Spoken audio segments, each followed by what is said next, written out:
মরিয়ম বলে আমি চলতে লাগলাম।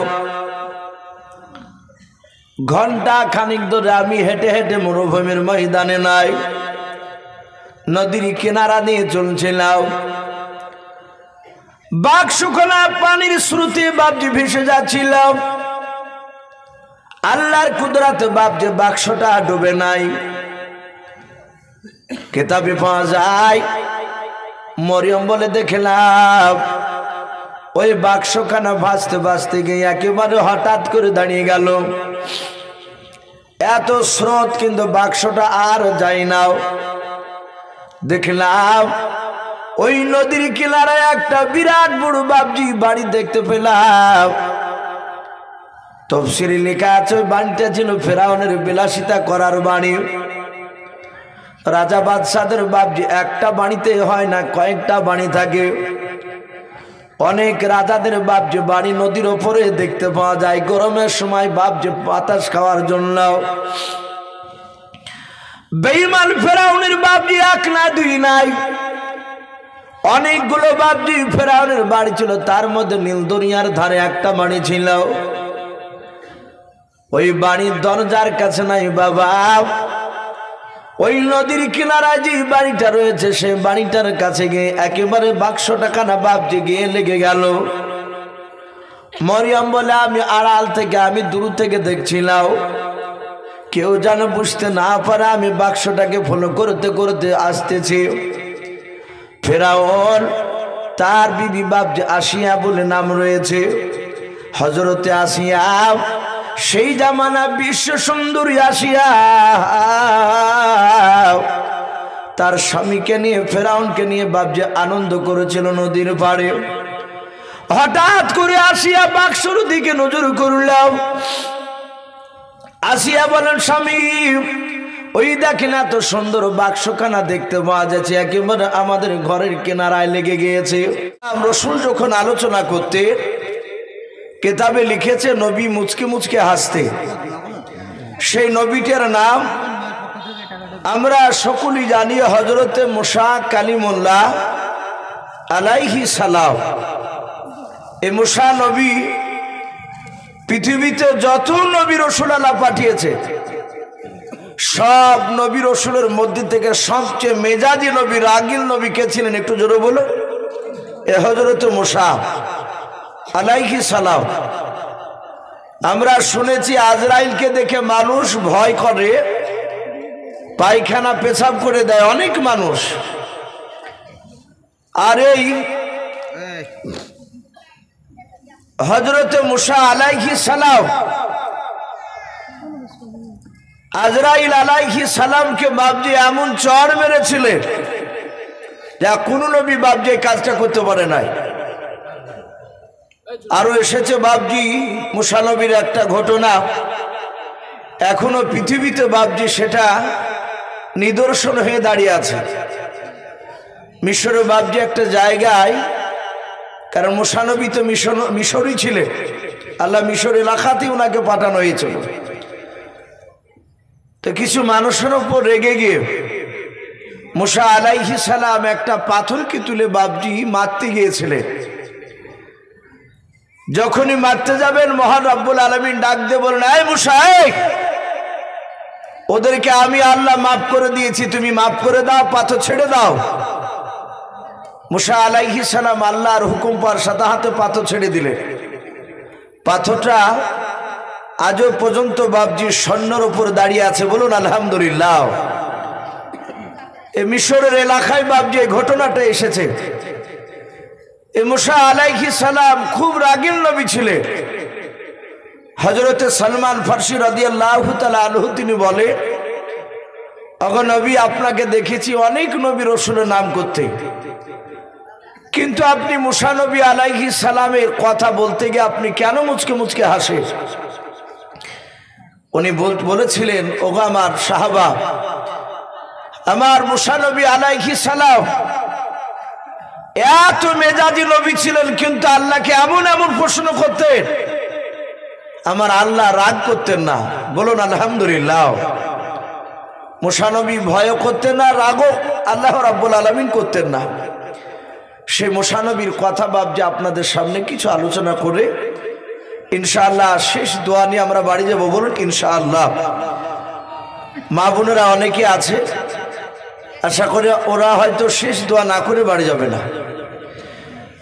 আমরা সকলেই জানি আল্লাহ বলছেন আমি এমন টাইমে নবী রসুলকে পাঠিয়েছি যখন যে জামানায় যেই রকম বাবজি বেঈমান লোক দেখেছে তাকে টাইট করার জন্য সেই রকম হাই কোয়ালিটির বাবজি নবী রসুল আল্লাহ পাঠিয়েছে।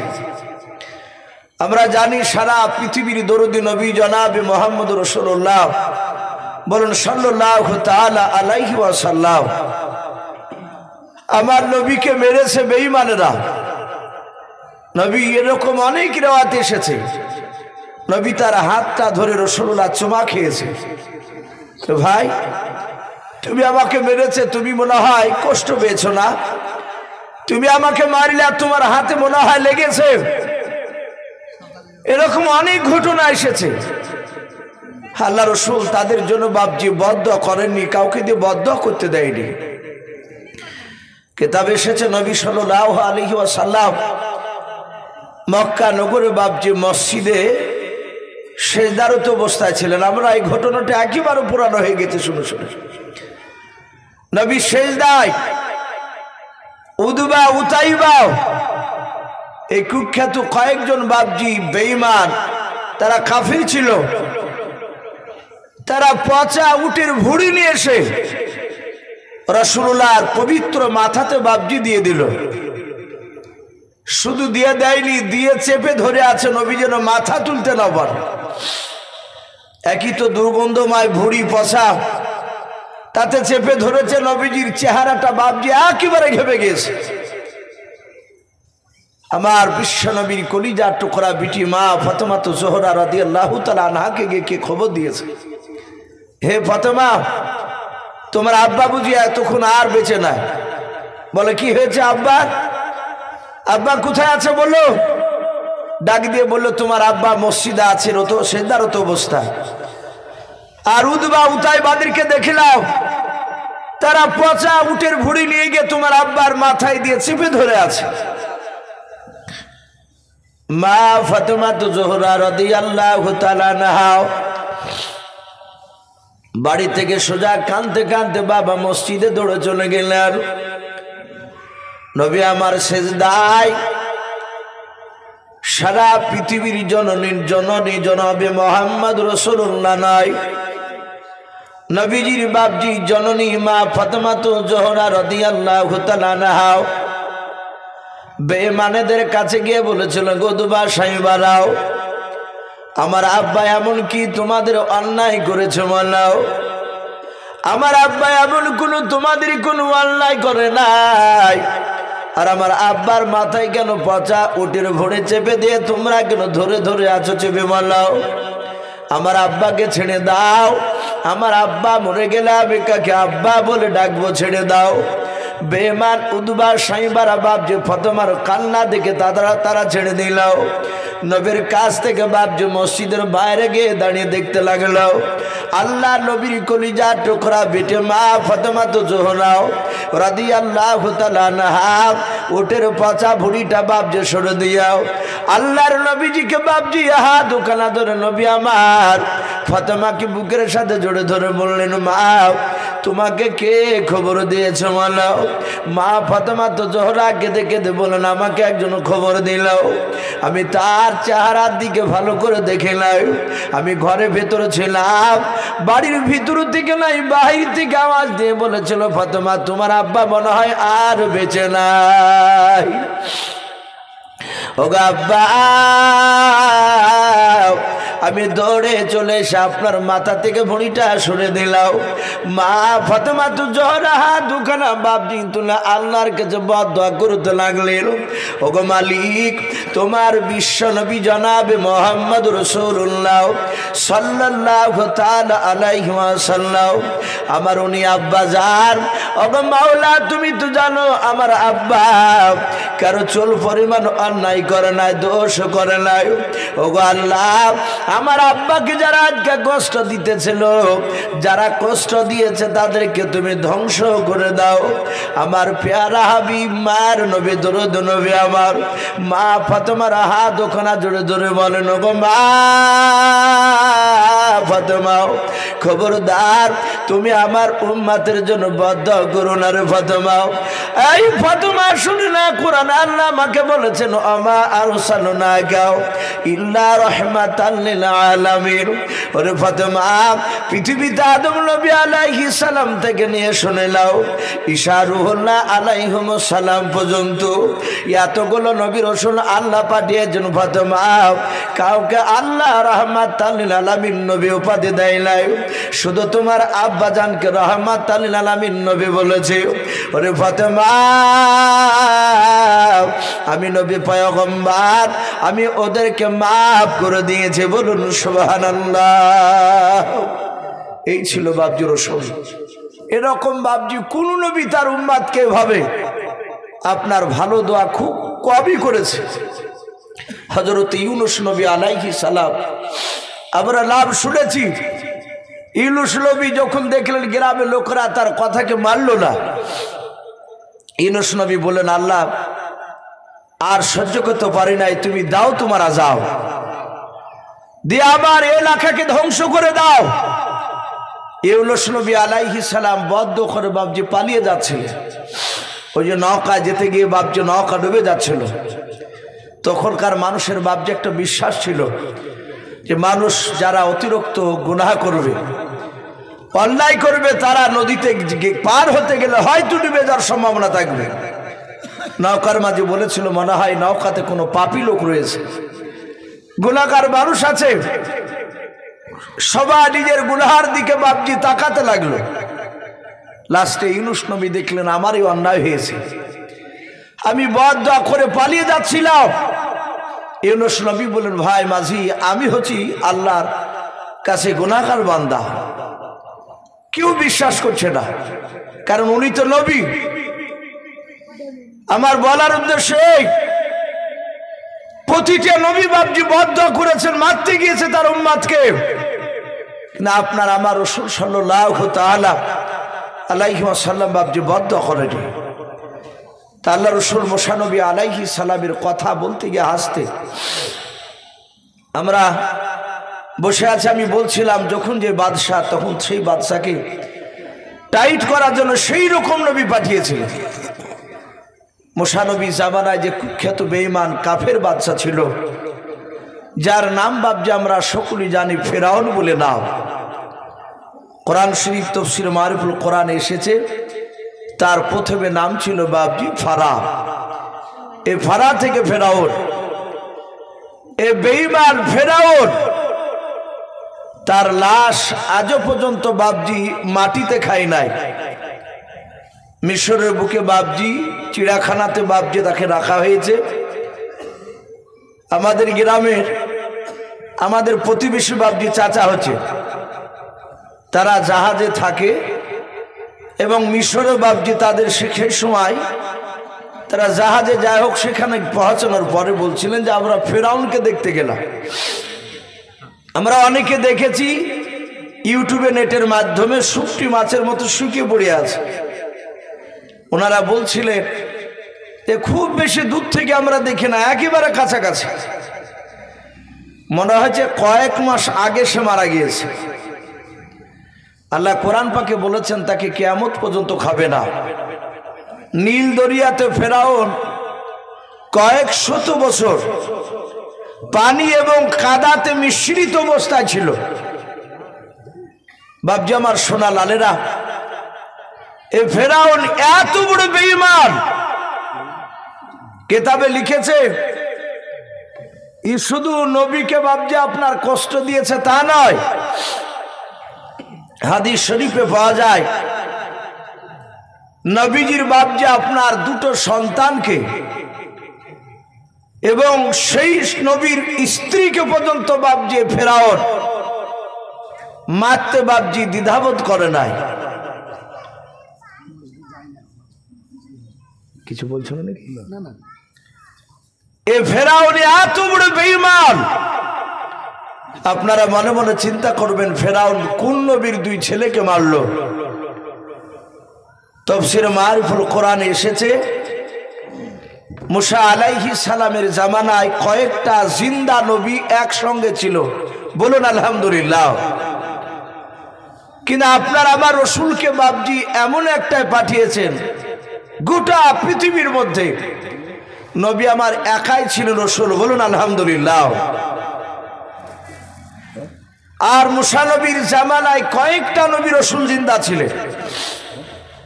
কেতাবে লিখেছে সেই নবীটার নাম ছিল হযরতে হিজকিল নবী আলাইহিস সালাম। নাম শুনেছেন হিজকিল নবী?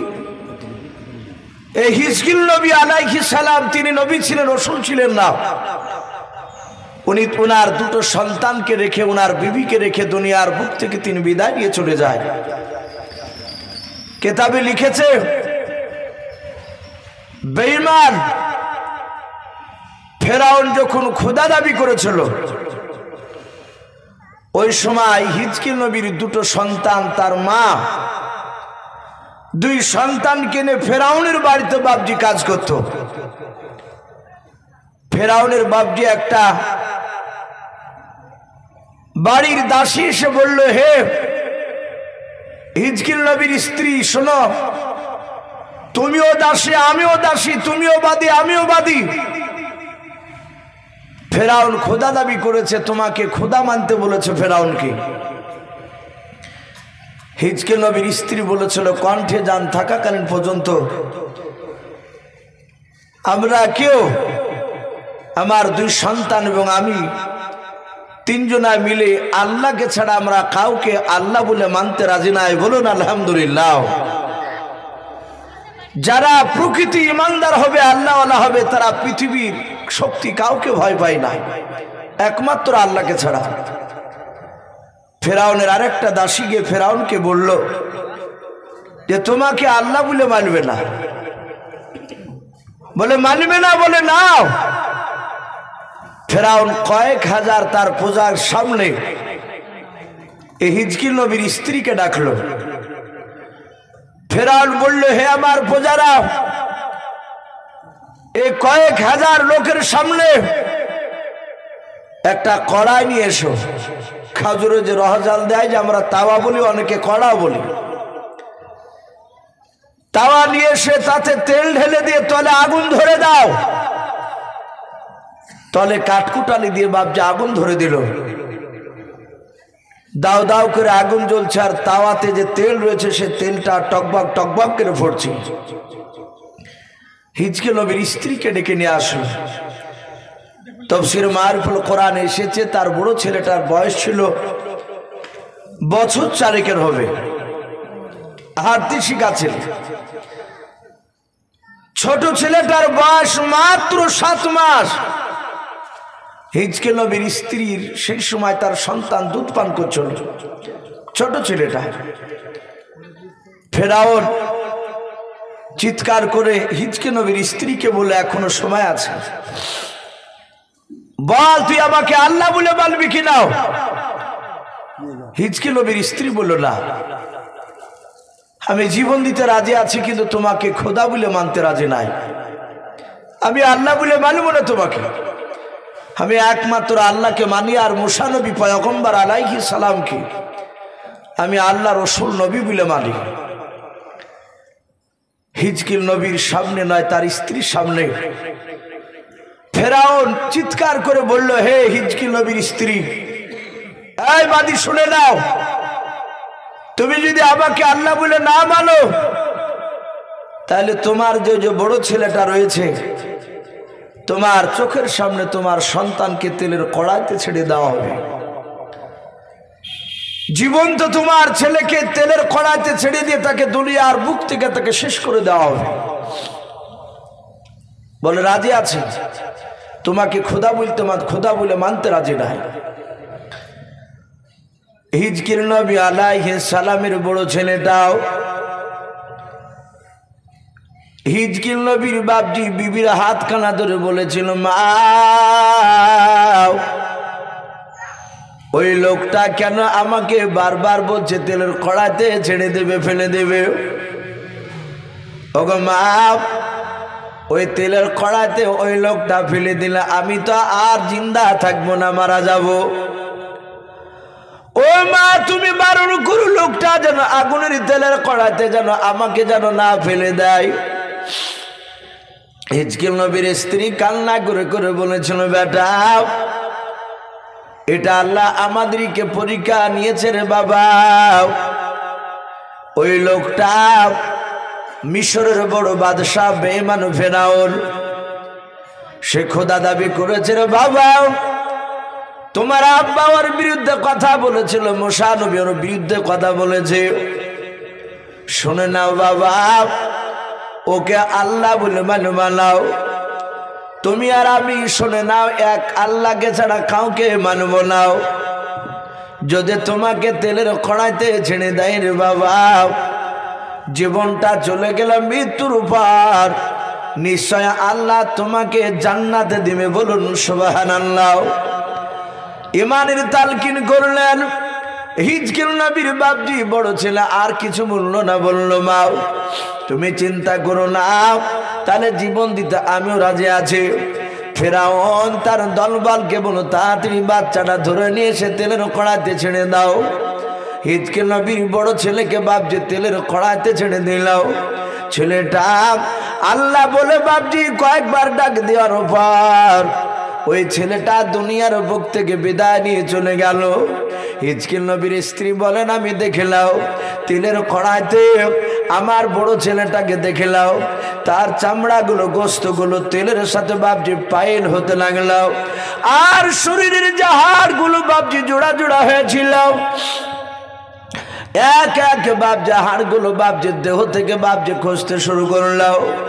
ফেরাউনের কয়েক হাজার লোক বেঈমানেরা তারা বাপজি অট্টহাসে হাসতে লাগলো, তারা বাপজি হাত তালি মারতে লাগলো।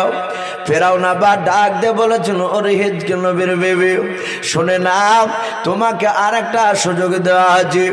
যদি তুমি আমাকে এখনো আল্লাহ বলে যদি না মেনে নাও, তোমার যে 7 মাসের বাচ্চাটা তোমার স্তন মুখে লেগে দুধ পান করেছে, ওই বাচ্চাটাকে তেলের কড়াইতে ছেড়ে দেওয়া হবে। এই বলে এখনো তুমি আমাকে মানবে কি নাও? হযরত হিজকিল নবীর স্ত্রী বাপজি মনে মনে কান্না করেন আর বলেন, ওগো আল্লাহ, তুমি এমন কি পরীক্ষা নিতে শুরু করে দিলে মাওলা? তুমি আমার ছেলে দুটোকে নেওয়ার আগে কেন তুমি আমার মওত দিলে নাও? হিজকিল নবী আলাইহিস সালাম বাপজি তার বিবি কাঁদতে শুরু করলেন। কেতাবে পাওয়া যায় হিজকিল নবীর 7 মাসের বাপজি দুধের সন্তান, যে সময় বাপজি বাচ্চারা কথা বলতে পারে না, ওই সময় বাচ্চাটা মার স্তন থেকে বাপজি মুখটা টেনে নিয়ে বলেছিল, ওগো মা, তুমি কান্না করবা না, আমার ভাই যখন জীবন দিয়ে দিয়েছে মা, আমি তোমার কলিজার টুকরা সন্তান, ওই বেঈমানের আগুনে জীবন দেওয়ার জন্য তৈরি হয়ে আছে। বলুন সুবহানাল্লাহ। আর ইমান দুর্বল থাকতে পারে? ওর মার ইমান আরো মজবুত হয়ে গেল। বলে, বাবা কথা বলিস? বলে, হ্যাঁ মা। ওই ফেরাউনের আগুন দেখে ভয় পেও না। ফেরাউন দেখলো লোকেরা সব জানতে পারলে আমার উপর আর ইমান আনবে না, আমাকে আল্লাহ বলে মানবে না। সাথে হাতে বাপজি 7 মাসের বাচ্চাটা শুধু ধরে নিয়ে তেলের কড়াইতে ছেড়ে দিল। হিজকিল নবীর বিবিকে বাপজি জীবন্ত ছাড়েনি, তাকেও বাপজি তাজা ধরে নিয়ে গিয়ে তেলের কড়াইতে ছেড়ে দিয়ে তাকেও শেষ করে দিয়েছিল।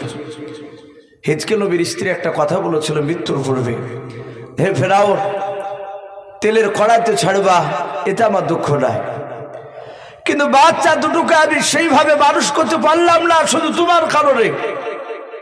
তুমি আমার কোল থেকে ছেলে দুটোকে ছিনিয়ে নি না। হে ফেরাউন, আমার যখন মৃত্যু হয়ে যাবে সে সময় তুমি হাড়গুলোকে চারিদিকে ছড়িয়ে ছিটে ফেলবা না। ফেরাউন বলল, কি করব? বলে, আমার ছেলে 2 ছেলের হাড়, আর শুনে না, আমার হাড়গুলো একটা পুটলাতে বেঁধে ওই যে সামনে একটা পাহাড় দেখতে পাওয়া যাচ্ছে, ওই পাহাড়ের চূড়ায় দাফন করে দেবা। আমি কমসে কম কিয়ামত পর্যন্ত সন্তানদেরকে নিয়ে একটা কবরই শুয়ে থাকবো। ফেরাউন এই কথাটা মেনেছিল। তাদেরকে সেখানে বাপজি দাফন করেছিল। কিতাবে এসেছে আপনার আমার নবী জনাবে মুহাম্মদ রাসূলুল্লাহ সাল্লাল্লাহু তাআলা আলাইহি ওয়াসাল্লাম বিশ্ব নবী মেরাজের রাত্রিতে যাওয়ার সময় জিবরিলের সাথে যখন যাচ্ছিলেন বোরাকে চেপে, তখন দেখলে ওই পাহাড়ের ভিতর থেকে বাপজি জান্নাতুল ফেরদাউসের খুশবু বের হচ্ছিল। বলুন আলহামদুলিল্লাহ। ভাই আমি বলছিলাম সেই ফেরাউন, আপনি খেলেন, সেই ফেরাউন বেঈমান বাপজি তার জীবনীতে লিখেছে সে প্রথমে তরমুজ আগলানোর আগলদার ছিল। আমরা জানি যে মাঠের ফসল যারা আগলায় বাপজি তাদেরকে আপনার বলা হয় আগলদার বলে। এখন তো নাই প্রায় মাঠে। তো সেই ফেরাউন খুব বাপজি আপনার বুদ্ধিজীবী সে ছিল না। তার আর একটা বন্ধু ছিল, তার নাম ছিল হামান। টাক বলি, তার মাথাতে এবং তার গালে একটা চুল দাড়ি বাড়ায়নি। সে টাক হামান ক্রিটিক্যাল বুদ্ধিজীবী। আর এই দিকে ফেরাউন বাপজি তার গোড়া বুদ্ধি নিয়ে অনেক জায়গাতে সে অপমানই হতো, কিন্তু হামান তাকে যুক্তি তো বুদ্ধি দিয়ে ফেরাউনকে বাপজি বলা হয়েছে। তাকে মিম্বার প্রধান এভাবে করতে করতে মিশরের বাপজি সে একদিন বাদশা হয়েছিল। সম্মানিত ভাইরা আমার, বাবা জীবনেরা, ফেরাউন যখন বাদশা হয়েছিল রাজত্ব চালাতে গিয়ে বেঈমান ফেরাউন একদিন রাত্রিবেলায় স্বপ্ন দেখছে যে আসমান থেকে একটা আগুনের টুকরা খসে, আগুনের কুণ্ডুক খসে তার সিংহাসনে পড়ে বাপজি সিংহাসনটা পুড়ে গেল। কোন মুফাসসিরিন কেরাম লিখেছেন ফেরাউন যে চেয়ারে বসে থাকতো সেই চেয়ারটা বাপজি আপনার ধ্বংস হয়ে গেল। ফেরাউন রাত্রিবেলায় স্বপ্নটা বাপজি দেখার পরে সকালবেলায় তার রাজ দরবারে হামানকে ডেকে বলল, ভাই আমি রাত্রিবেলায় স্বপ্ন দেখেছি। এই স্বপ্নের মানে কি হবে বলো? সমস্ত বাপজি আপনার স্বপ্নবিদ যারা ছিল, যারা স্বপ্নের ব্যাখ্যা করতে পারত, সে সময় প্রায় মোটামুটি 1000 বাপজি গোটা মিশরের মধ্যে স্বপ্নবিদ তারা এসে ফেরাউনের স্বপ্নটা বাপজি ব্যাখ্যা করতে লাগলো। ফেরাউনের বাপজি আপনার ব্যাখ্যা সবার একটাই বাপজি মত হলো। তারা বলল, হে বাদশাহ, আপনার এই সিংহাসন ধ্বংস হওয়ার একটাই এটা ইঙ্গিত পাওয়া যাচ্ছে যে মিশরে এমন একটা বাচ্চা আগামীতে জন্ম নিবে যে বাচ্চাটা আপনার সিংহাসনটাকে আপনাকে কেড়ে নেবে, আপনাকে হয়তো রাজা থেকে শেষ করে দিবে। ফেরাউন বলল, সব জ্যোতিষীরা তো একই কথা বলছো। ওগো বন্ধুরা, সেই যে আমার সিংহাসন ধ্বংস করবে সে বেটা ছেলে না মেয়ে ছেলে? বলে বেটা ছেলে। বলে বেটা ছেলে যদি হয় তাহলে বলো সেই যুবক কি জন্ম নিয়েছে না আগামীতে নিবে? জ্যোতিষীবিদরা বলল এখনো জন্ম নেয়নি, কিন্তু আগামীতে আসবে। ফেরাউন আর একটা কথা বলে, তাহলে বলো কোন বংশ থেকে আসবে? ফেরাউন বলল যে বংশটা বলতে পারলে একটু সুবিধা হয়। স্বপ্নবিদরা বলল আমরা স্বপ্নের ব্যাখ্যায় পাচ্ছি যে বংশ থেকে ওই ছেলেটা জন্ম নিবে সেই বংশটা হবে বানি ইসরাইল বংশ। বলুন আলহামদুলিল্লাহ। কোরআন শরীফে বাপজি 15 পারায় বানি ইসরাইল বলে একটা সূরা আছে, 114টা সূরার মধ্যে। আমি আর একটু বলি আপনাদেরকে, যদি 1,24,000 নবী রাসূল যদি আমরা ধরি, মাত্র 6টা নবী, এতগুলো নবী রাসূলের মধ্যে থেকে 6টা নবী রাসূল অন্য অন্য বংশে জন্ম নিয়েছিল। এই 6টা নবী রাসূল বাদ দিয়ে সমস্ত নবী রাসূল আল্লাহ যা পাঠিয়েছিলেন সবাই ছিল ওই বনি ইসরাইল বংশ থেকে। বলুন আলহামদুলিল্লাহ। তাহলে বংশটা কত বড় বাপজি, দামি বংশ। ফেরাউন বলল তাহলে বনি ইসরাইল বংশ থেকে জন্ম নিবে? বলে হ্যাঁ। ফেরাউন বলে তাহলে বাঁচা গেল। কেন? কারণ ফেরাউন যে বংশের সন্তান, ফেরাউনের বংশকে বাপজি কিবতিয়া বংশ বলা হয়। কোরআন শরীফে এসেছে এদের বংশের কথা। ফেরাউন বলল আমার কিবতিয়া বংশের যত যুবক রয়েছে সবাইকে আমি চাকরি দেব। সবাইকে রাজ দরবারে বাপজি সভাতে ডেকে বলল আগামী কাল থেকে বনি ইসরাইল বংশের যত বিবাহিতা নারী রয়েছে, যত বিবাহিত যুবক রয়েছে, সব সেই বিবাহিত যুবকের বাড়িতে যাও আর তাদের স্ত্রীকে প্রতিদিন 3 বার করে তাদের পেটগুলোকে একটু পরীক্ষা করবা, একটু চেক করে দেখবা তারা যদি বাচ্চা জন্ম দেয়, সে বাচ্চাটা যদি বেটা ছেলে হয় তাহলে সাথে হাতে বেটা ছেলে বাচ্চাটাকে ধরে জীবন্ত তার মায়ের সামনে তাকে হত্যা করবা, হয় শেষ করে দেবা, আছাড় মেরে কিংবা গলা টিপে এক কথায় বাচ্চাকে জিন্দা রাখবা না। ওই বংশ থেকে বেটা ছেলে এসে আমার সিংহাসনকে কেড়ে নেবে। ফেরাউনের লোকেরা বাপজি, তার কিবতিয়া বংশ লোকেরা প্রতিটা বাড়িতে বাপজি আপনার চেক করে বনি ইসরাইলে। কিন্তু কেতাবে লিখেছে নবীরা যেই সব মায়ের পেটে জন্ম নেয়, আপনার আমার মা বোনেদের মতো বাপজি পেট, নবীর মাদের পেট কিন্তু উঁচু হয় না। আমাদের মা বোনেদের পেটে বাচ্চা আসলে 7 মাস 8 মাসের বাচ্চা যদি পেটে থাকে, ওরা রাস্তা দিয়ে যদি যায়, ওরা যতই চেষ্টা করুক যে আমি কাপড় দিয়ে ঢাকবো লোকে যেন বুঝতে না পারে, কিন্তু ঢাকতে পারবে না। তাকালি বুঝতে পারা যাবে যে মায়ের পেটে বাচ্চা আছে। কিন্তু প্রতিটা নবী রাসূল যেই সব মাদের পেটে ছিলেন, কিন্তু আমাদের মা বোনদের মতো পেট বাপজি অত মোটা হতো না। কিন্তু ওদের বাড়ির লোকগুলোই জানতেন যে হ্যাঁ, নবীর আব্বা জানতেন যে নবীর মার পেটে বাচ্চা আছে। তারা যাদের সামনে বলতেন গোপনে, তারাই জানতেন। ফেরাউন বাপজি বনি ইসরাইলের বংশের বাচ্চাকে 2 বছর ধরে টানা মারতে লাগলো। 2 বছর। কেতাবে লিখেছে প্রায় 2 বছরের মধ্যে 1 নয় 2 নয় 6 লক্ষ বাচ্চাকে হত্যা করলো। 6 লাখ বাচ্চা। হামান দেখলো ফেরাউন তো মাথা মোটা লোক, আমার বাল্যকালের বন্ধু, আমি তো ভালো জানি ওকে। এই খেপা মোজা শুরু করেছে ফেরাউন। এইভাবে যদি বাচ্চাকে মারে তাহলে আগামী দিন আসছে আর বংশ বিস্তার হবে না, আস্তে আস্তে মানুষ কমে যাবে, নারী বেশি হয়ে যাবে, পুরুষ নাই। সাথে হাতে হামান বলল বাদশাহ যা পাগলামো শুরু করেছেন, আগামী দিন আর আপনি বেশি দিন রাজত্ব চালাতে পারবেন না। বলে কেন? বলে বেটা ছিলি তো কমে যাচ্ছে, আপনি এইভাবে 6 লক্ষ বাচ্চার মারিডলা। বলে কি করতে হবে ভাই আমার? আমি ছোট থেকে তোমার যুক্তি নিয়ে কাজ করি, আমার ভুল হলে তুমি তো বুদ্ধি দাও। ডাক দিয়ে বলল ফেরাউন 2 বছর বাচ্চা মারা তুমি বন্ধ করো। ওই 2 বছরের বাচ্চা বেটা ছেলে যত জন্ম নেবে তাদেরকে বংশ বিস্তার করার জন্য রেখে দাও। আবার 2 বছর যখন পূর্ণ হয়ে যাবে তারপর আবার মারতে শুরু করবা 2 বছর।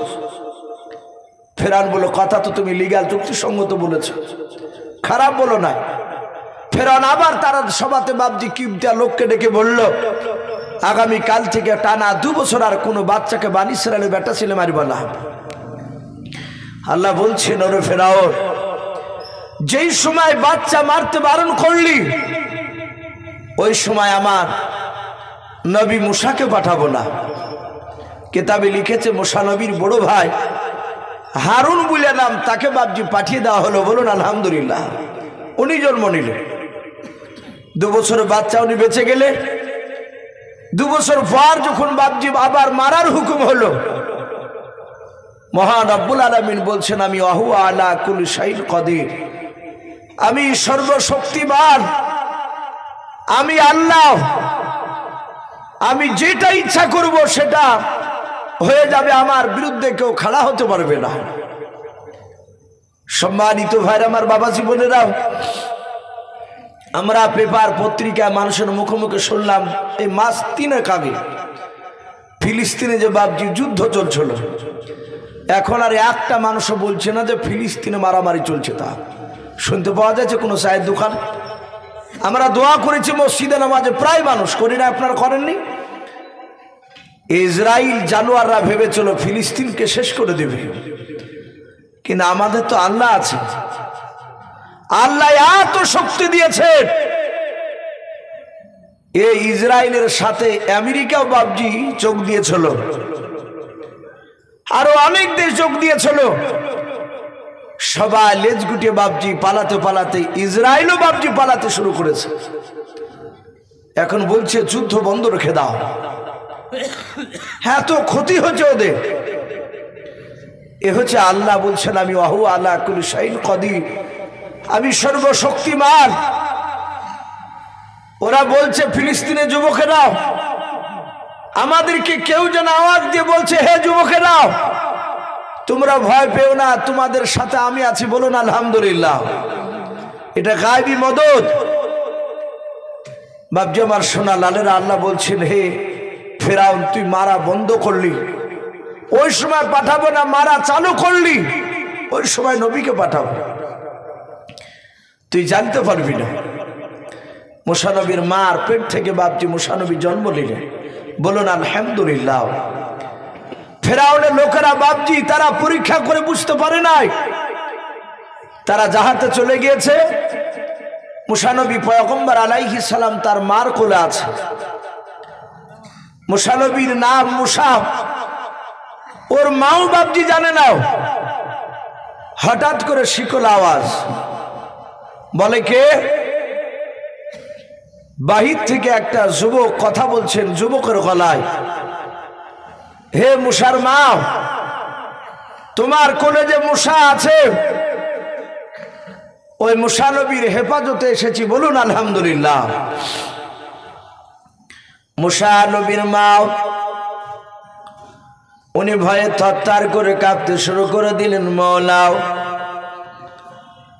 আমার যে বেটা ছেলে হয়েছে এটা জানলো কেমন করে, এবং নাম বলে কেন ডাকতেছে? ডাক দিয়ে বলল, কিছুক্ষণ আগে ফেরাউনের লোকেরা এসেছিল,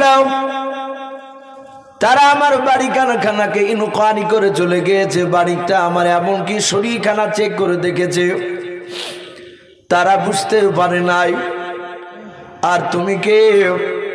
আমার ছেলের নাম পর্যন্ত তুমি বললে মুসা।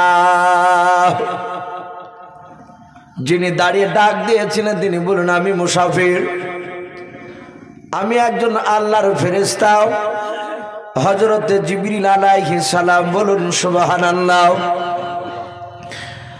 দরজাখানা খুলে দিয়ে বলল, ভাই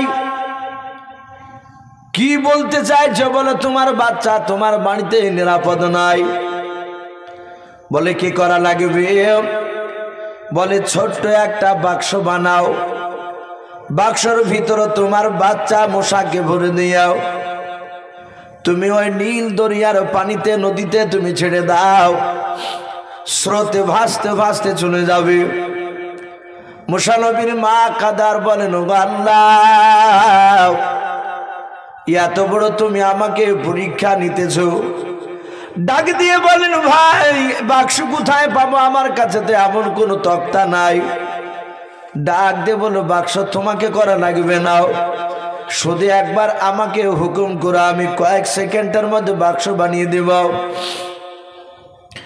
জিবরিল আলাইহিস সালামকে বাবজি হুকুম করা হলো। উনি ছোতার মিস্ত্রি সেজে বাবজি সেখানে দাঁড়িয়েছিলেন, কাঠ মিস্ত্রি সেজে বাবা কয়েক সেকেন্ডের মধ্যে বাবজি জান্নাতে তক্তা দিয়ে বাবা বাক্সখানা বানিয়ে দিলেন, বলুন আলহামদুলিল্লাহ। বাক্সখানা বাবজি তৈরি করা হয়ে গেল। মুসা নবীর মা বলছেন, গো ভাই, এ বাচ্চা তো বাক্স তো পানিতে ডুবে যাবে। বলে ডুববে কি ভাসবে তা আমি বলতে পারবো না, কিন্তু হেফাজতের মালিক আমার আল্লাহ আছেন, বলুন আলহামদুলিল্লাহ। মুসা নবীর মা তাড়াতাড়ি বাপজি ডালা তোলে মুসা নবীকে গোটা শরীরখানা সাদা কাপড় দিয়ে ঢেকে দিলে। তফসির কারণ লিখেছে শুধু মুখখানা বাপজি ফাঁকা রেখেছে, সুন্দর করে বাপজি কাপড় দিয়ে ঢেকে বাক্সের ভিতরে ভরে নীল দরিয়াতে বাপজি ছেড়ে দিছে। মুসা নবীর একটা বোন ছিল, তার নাম ছিল মরিয়ম। কয়েক বছরের বাপজি তার বোন, প্রায় মোটামুটি 7 থেকে 8 বছরের বাচ্চা হবে। মরিয়মকে মুসা নবীর মা ডেকে বলল, বিটি এর চেয়ে বড় পরীক্ষার পৃথিবীতে নাই।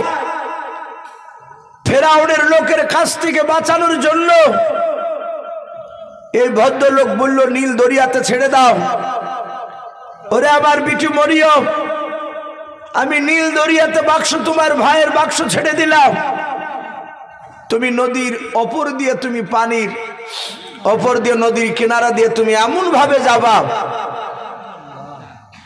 আর চোখে চোখে একটু উকি মেরে মেরে দেখবা যেন বুঝতে না পারে যে তুমি বাক্সটা ফলো করতে করতে যাচ্ছ। হে বিটি মরিয়ম, দেখবা বাক্সটা যেতে যেতে পানিতে ডুবে যাচ্ছে না কোথায় যাচ্ছে। বলো মা চিন্তা করো না, আমি এমন ভাবে দূর দিয়ে যাব ফেরাউনের কোন লোক জানতে পারবে না যে বাক্সের ভিতরে আমার ভাই ভরা আছে। মরিয়ম বলে আমি চলতে লাগলাম। ঘন্টা খানিক ধরে আমি হেঁটে হেঁটে মরুভূমির ময়দানে নাই নদীর কিনারা দিয়ে চলছিলাম। বাক্সখানা পানির স্রোতে বাপজি ভেসে যাচ্ছিলাম। আল্লাহর কুদরতে বাপজি বাক্সটা ডুবে নাই। কিতাবে পাওয়া যায় মরিয়ম বলে দেখলাম ওই বাক্সখানা ভাসতে ভাসতে গিয়ে একেবারে হঠাৎ করে দাঁড়িয়ে গেল। এত স্রোত কিন্তু বাক্সটা আর যায় না। দেখলাম ওই নদীর কিনারায় একটা বিরাট বড় বাপজি বাড়ি দেখতে পেলাম। তফসিরে লেখা আছে ওই বাড়িটা ছিল ফেরাউনের বিলাসিতা করার বাড়ি। রাজা বাদশাদের বাপজি একটা বাড়িতে হয় না, কয়েকটা বাড়ি থাকে। অনেক রাজাদের বাপজি বাড়ি নদীর ওপরে দেখতে পাওয়া যায়। গরমের সময় বাপজি বাতাস খাওয়ার জন্য। বেঈমান ফেরাউনের বাপজি এক না দুই নাই, অনেকগুলো বাপজি ফেরাউনের বাড়ি ছিল। তার মধ্যে নীল দরিয়ার ধারে একটা বাড়ি ছিল। ওই বাড়ির দরজার কাছে নাই বাবা, ওই নদীর কিনারায় যে বাড়িটা রয়েছে সে বাড়িটার কাছে গিয়ে একেবারে বাক্সটা খানা বাপজি গিয়ে লেগে গেল। মরিয়ম বলে আমি আড়াল থেকে, আমি দূর থেকে দেখছিলাম, কেউ যেন বুঝতে না পারে আমি বাক্সটাকে ফলো করতে করতে আসতেছি। ফেরাউন তার বিবি বাপজি আসিয়া বলে নাম রয়েছে, হযরতে আসিয়া, সেই জামানা বিশ্ব সুন্দরী আসিয়া তার স্বামীকে নিয়ে ফেরাউনকে নিয়ে বাপজি আনন্দ করেছিল নদীর পাড়ে। হঠাৎ করে আসিয়া বাক্সর দিকে নজর করলাম। আসিয়া বলেন স্বামী ওই দেখেন এত সুন্দর বাক্সখানা দেখতে পাওয়া যাচ্ছে, একেবারে আমাদের ঘরের কিনারায় লেগে গিয়েছে। ফেরাউন বলল বিবি আসিয়া ও বাক্সর দিকে তাকায়ও নাও, ও বাক্সতে নোংরা থাকতে পারে। ওরে আসিয়া এর চেয়ে সুন্দর বাক্স তোমাকে আর একটা বানিয়ে দেব আমি। আসিয়া বলেছিল স্বামী গো, আমি দুনিয়ার কোনো বাক্স তোমার কাছে চাইনি নতুন করে। ও প্রাণের স্বামী ওই বাক্সখানা দেখো, বাক্সের ভেতরে কি ভরা আছে। বাক্সখানা দেখতে বড্ড ভালো লাগে। ফেরাউন বলল দাঁড়াও, আমি বাক্সটা তুলে দেখছি কি ভরা আছে বাক্সতে, এমন কি জিনিস পাওয়া যায়। ফেরাউন যখন বাক্সটা ধরতে যাচ্ছে আল্লাহর কুদরতে মনে হচ্ছে বাবা পানির তল দিয়ে বাক্সর সাথে মনে হচ্ছে দড়ি ফিট করা আছে।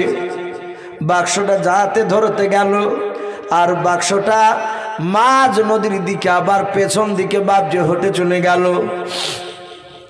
ফেরাউন বলেছিল বিবি আসিয়া, কই বাক্স তো আসলো না, বাক্স গভীর পানির দিকে চলে গেল। আসিয়া বলেন আমি আবার তাকে দেখলাম, আমার স্বামী যখন ওই নদীর কিনারা থেকে যখন চলে আসলো পরে নৌকাটা নাই বাক্সখানা আবার ভাসতে ভাসতে সে ওই জায়গায় লেগে গেল। ফেরাউন ৩-৪ বার ধরতে গেল, ৩-৪ বারে বাপ যে পানির তলে চলে গেল, অনেক দূরে ধরতে পারলো না। আসিয়া বলল স্বামী তুমি যাও না, দেখে আমি যাই, উঠে গেলাম। যাহাতে আসিয়া ধরতে গেলে আল্লাহর কুদরাতে বাবা বাক্সখানা স্প্রিং এর মতো জাম্পিং করে বাবা অপরে চলে আসলো। বলুন সুবহানাল্লাহ। ফেরাউন বলেছিল বিবি আসিয়া অত বড় বাক্স তুমি তুলে ফেললেও, বলে দেখো বাক্স হাত দেওয়ার সাথে হাতে বাক্স ওপরে চলে আসলো। ফেরাউন বলে তোমার নরম হাতে তুমি ওঠাতে যেও না, ডালাও, তোমার আঙুলে ব্যথা পাবে। ফেরাউন বাপ যে শত চেষ্টা করে ডালা খুলতে পারলো না, যাতে আসিয়া বাপ যে আবার হাত দিলেন, চট করে তালাটা বাপ যে নয় ডালাটা খুলে গেল। খুলে যাওয়ার পর হযরত আসিয়া বলেন আমি ভেতর দিকে লক্ষ্য করে দেখলাম মুসা নবী পয়গম্বর আলাইহিস সালাম ছোট্ট বাচ্চা ছিল। হযরত আসিয়ার মুখের দিকে চেয়ে বাবা মৃদু মৃদু হাসতে লাগলেন। বলুন আলহামদুলিল্লাহ। আসিয়া বলেন জাহাতে তাকিয়েছে আর জাহাতে ফিরিক করে হেসেছে। ওর হাসিতে আমার মহাব্বত মায়া পড়ে গেল। মায়া খুব কঠিন জিনিস বাপ। পৃথিবীতে বহু জায়গায় শোনা যায় যে তার বাচ্চা না একটা মানুষের উপর মহাব্বত পড়ে গিয়ে তার কোটি কোটি টাকার বাপ যে সম্পদ তার নামে সব দিয়ে দিয়েছে। আসিয়ার মায়া জন্ম গেল বাচ্চাটার উপরে। আসিয়া বলল ফেরাউনকে বাদ দিয়ে বলছে স্বামী দেখুন কত সুন্দর একটা বাচ্চা। ফেরাউন বলল বিবি আসিয়া তাহলে মনে হয় আমার ভয়ে কেন ভাসিয়ে দিয়েছে। দেখো তুমি বাচ্চাটা বেটা ছিলে না মেয়ে ছিলে? আসিয়া তাকে দেখলেন ছেলেটা বাপজি মেয়ে নয় বেটা ছিল। ফেরাউন বললে দাও একে এখানে জবাই করে দি। আসিয়া বলল গো প্রাণের সবে আমাদের সন্তান নেই। বলে নাই তো সেটা আমিও ভালো জানি। বলে বাচ্চা ছেলে অবুঝ কিছু বুঝে নাও, একে যদি আমাদের দরবারে নিয়ে গিয়ে লালন পালন করে এই বাচ্চাটা আমাকে মা বলবে তোমাকে আব্বা বলবে, আমরা মৃত্যুর পর একে বাদশাহী দিয়ে দেওয়া হবে।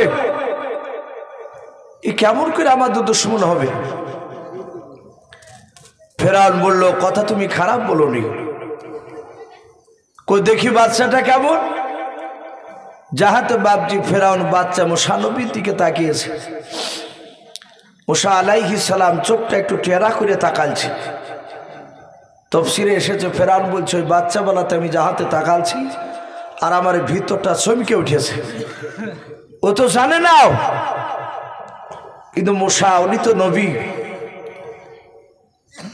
আসিয়া মুসা নবী আলাইহিস সালামকে বাপজি তুলে নিয়ে বললে আমি বাচ্চাটার নাম রাখলাম মুসা, কিন্তু নামটা আগে রাখা ছিল। তাহলে মরিয়ম যদি বলে যে ভাইয়ের নাম আমার মুসা, তাহলে তো বুঝতে পারবে যে বাচ্চা নিশ্চয় তোমাদেরই। কিন্তু আল্লাহ রাব্বুল আলামিন আসিয়ার মুখ দিয়ে বাপজি ওই নামটাই বাপজি বাড়ি করে নিয়েছিলেন। সাথে হাতে বাপজি মুসা নবীর নামটা ফেরাউনের খুব পছন্দ হলো।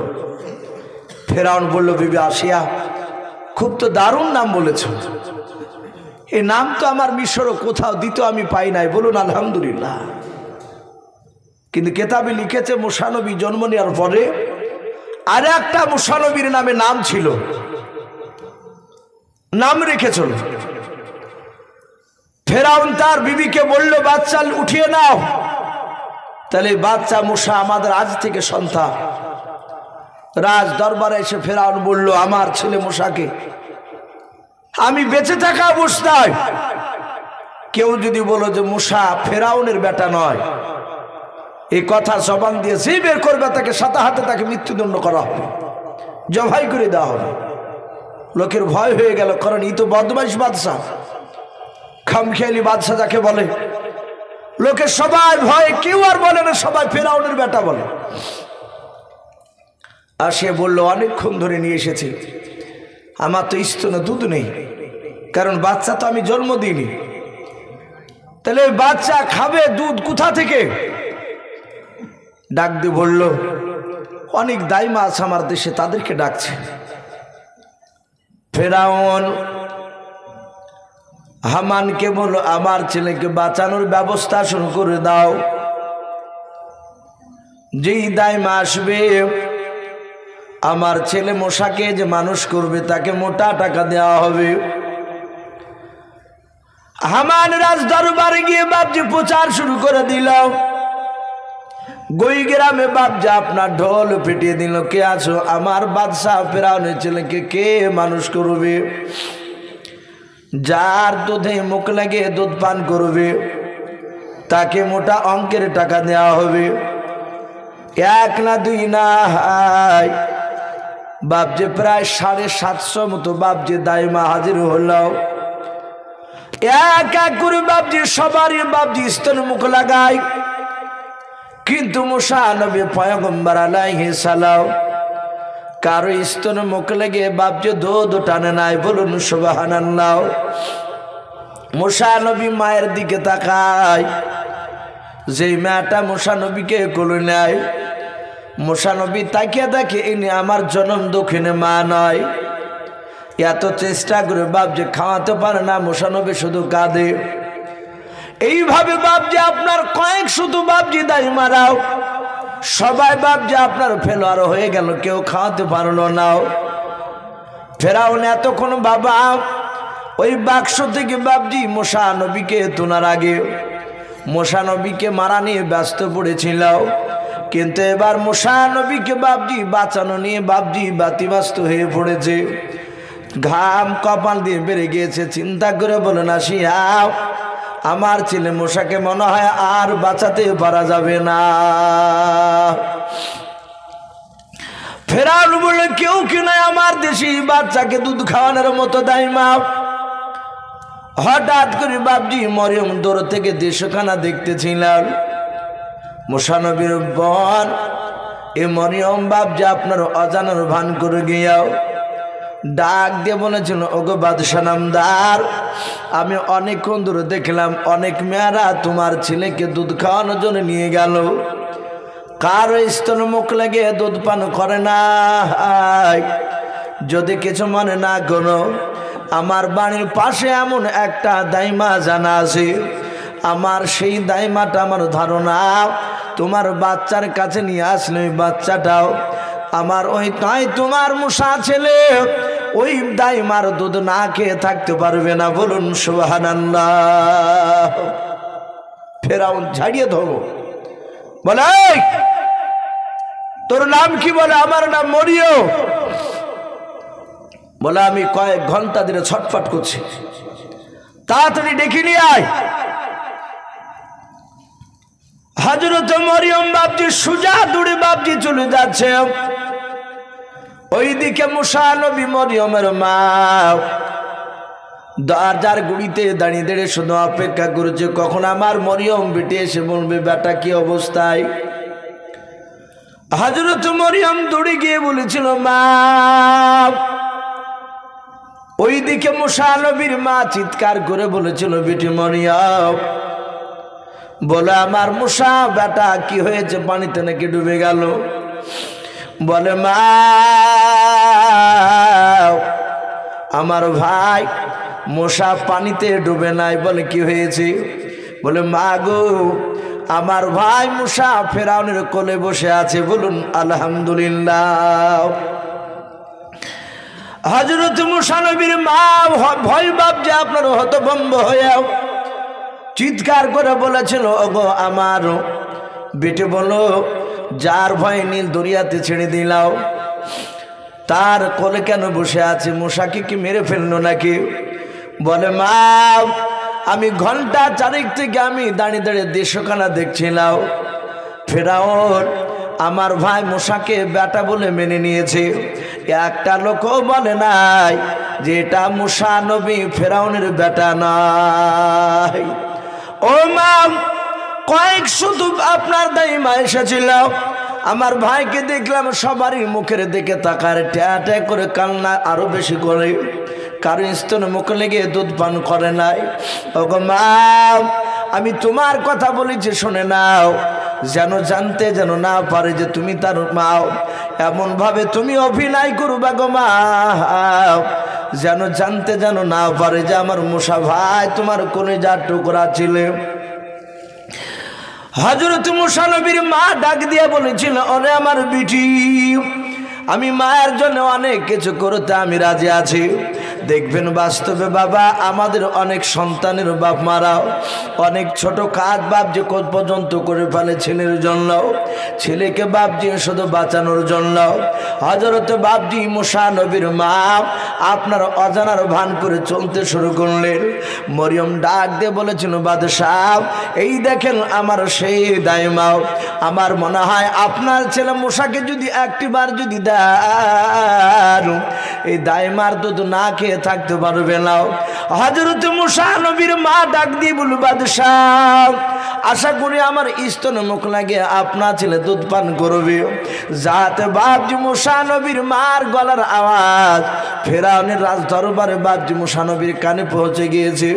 তার আগে মুসা নবী 1 সেকেন্ডের জন্য বাপজি নদী থেকে নিয়ে আসার পর কান্না বন্ধ করে নাই, কিন্তু যাহাতে মুসা নবীর মার গলার আওয়াজটা পেলেন, আর সাথে আসিয়ার কোলে সেই সময় ছিল বাবা, মুসা নবী কান্না বন্ধ করে দিয়েছেন। বলুন আলহামদুলিল্লাহ। আসিয়া চিন্তা করলেন, এতক্ষণ ধরে কান্না বন্ধ করলো না, আর মেয়েটা আসার সাথে হাতে কান্না বন্ধ করে দিল। আসিয়াকে ডাক দিয়ে বলল, হে রানীমা, আপনার সন্তান নিয়ে আসো। মুসা নবীর মা, তাফসীরে আছে হযরত মুসা নবীর মা যাহাতে বাপজি ভাবে হাত বাড়িয়েছেন, মুসা নবীকে বাপজি কোলে নেওয়ার পর আপনি মুসা নবী তার মার স্তন দেখে মুখ নিয়ে গিয়াও স্তন মুখ লাগিয়ে দিলেন, আর দুধ টানতে লাগলো। বলুন আলহামদুলিল্লাহ। মুসা নবীর মা ডাক দিয়ে বলল, বাদশাহ আমি আপনার বাড়িতে দিনে 2-3 বার এসে দুধ পান করে দিয়ে যাব, আমাকে বাড়ি যেতে হবে। ডাক দিয়ে বলল, ওগো ও মুসা নবীর দাইমাও, এই দুধমা শুনে নাও, আমার দরবার থেকে তুমি বাড়ি যাবা, তোমার বাড়ি থেকে দুধ খাওয়াতে আসবা। আমার ছেলে যদি ক্ষুধা লাগে কান্না করবে, আমি সহ্য করতে পারবো না। ওরে মুসা নবীর দুধমা, আমার বাড়ি থেকে আমার সন্তান যতদিন তোমার স্তনে মুখ লাগিয়ে দুধ পান করবে, অতদিন তোমাকে 1 সেকেন্ডের জন্য তোমার বাড়িতে যেতে দেব না। বলুন আলহামদুলিল্লাহ। মুসা নবীর মা বললেন, এভাবে আমাকে রাখলে অন্যায় হবে আপনাদের, কারণ আমার বাড়িতে তো লোক আছে। বলো সে লোক নিয়ে আসো। আর এই মেয়েটা যে খোঁজ দিয়েছে তোমার, এই কারণে মেয়েটা আমার বাড়িতে খাবে দাবে থাকবে। বলুন আলহামদুলিল্লাহ। মুসা নবীর মা বললেন, আলহামদুলিল্লাহ, আমার যে বিটি এটা জানতে পারলো না, যদি ওকে বাদ দিত তাহলে আরো কষ্ট হতো। থাকতে লাগলে যতদিন দুধ পান করবে ততদিনই থাকবে। আল্লাহ বলছেন, ওর ফেরাউন আমি এমনই আল্লাহ, দেখ আমার নবীকে তোর দুশমনকে, তোর বাড়িতে শুধু নবীকে নয় তার 14 গোষ্ঠী পর্যন্ত খাবার খাওয়াছি। বলুন আলহামদুলিল্লাহ। তোর বাড়িতে রয়েছে। মুসা নবী পয়গম্বর আলাইহিস সালাম থাকে 3 দিন হয়েছে বাপজি দুধ পান করানো তার মা। ফেরাউন রাজ দরবারে গিয়েছে, আসিয়া মুসা নবীর মা মুসা নবীকে কোলে করে নিয়েছিলেন। আসিয়া ঘরের আড়ালে দিকেই বলছেন, বোন একটা কথা বলবো। বলো বলো। বলে সত্যি করে বলো, এই বাচ্চা কি তোমার? মুসা নবীর মা থরথর করে কাঁপছেন। উনি চিন্তা করছেন, যদি বলে আমার তাহলে তো বাচ্চাকে মেরে দিবে। ও তো জানে না যে আসিয়া এ আলাদা, আমি এটা জানে না। ডাক দিয়ে বলল, না বোন, এই বাচ্চা আমার নয়। হযরতে আসিয়া মুসা নবীর মার হাত দুখানা ধরে বলেছিল, রে বোন,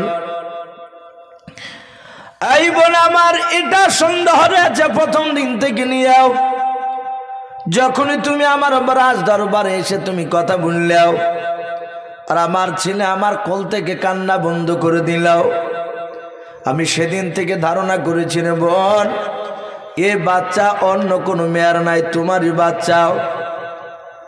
হযরতে আসিয়া বলেছিল, বোন চিন্তা করো না, আমার স্বামী হচ্ছে বেঈমান, আমার কথা মানে নাই। আমি চাই তোমার এই সন্তান যেন বড় হওয়ার পর আমার স্বামীকে যেন ধ্বংস করে দেয়। মুসা নবীর মা দেখলেন এ তো পুরো কেসটাই উল্টিয়ে, এ তো ওর লোক না। বলে বোন কাউকে বলে নাই, বাচ্চা আবার আমি তোমার স্বামীর ভয়ে নীল দরিয়াতে ছেড়ে দিয়েছি। বলে চিন্তা করো না, আমি কাউকে বলবো না। মুসা নবী আস্তে আস্তে বাপজি দুধ পান করা ছেড়ে দিলেন, বড় হলো। মুসা নবীর মারা সব আপন আপন বাড়ি চলে গেলেন। মুসা আলাইহিস সালাম তাফসীরে লিখেছে হামাগুড়ি দেওয়া বাচ্চা। ওই সময় বেঈমান ফেরাউন হঠাৎ করে সকালবেলায় হামানকে পারসনা ডেকে বলছেন, রে হামান, গোটা মিশর আমার ক্যাপচার হয়ে গেছে, প্রতিটা মিশরের লোকেরা আমাকে দেখে ভয়ে থরথর করে কাঁপে। আমি তো বাদশাহ, আমি প্রধানমন্ত্রী, আর তুমি হচ্ছে মুখ্যমন্ত্রী। হামান বলল, তা ঠিক, তোমার চেয়ে আমার ক্ষমতা বেশি। ফেরাউন বলছে, হে হামান, আমার মনের বড় তামান্নাও আমি এই মিশর নাই, গোটা পৃথিবীর মধ্যে আমি একজন খোদা দাবি করব, আমি আল্লাহ হব, আমি রব হব। বলো এটা করলে কেমন হয়?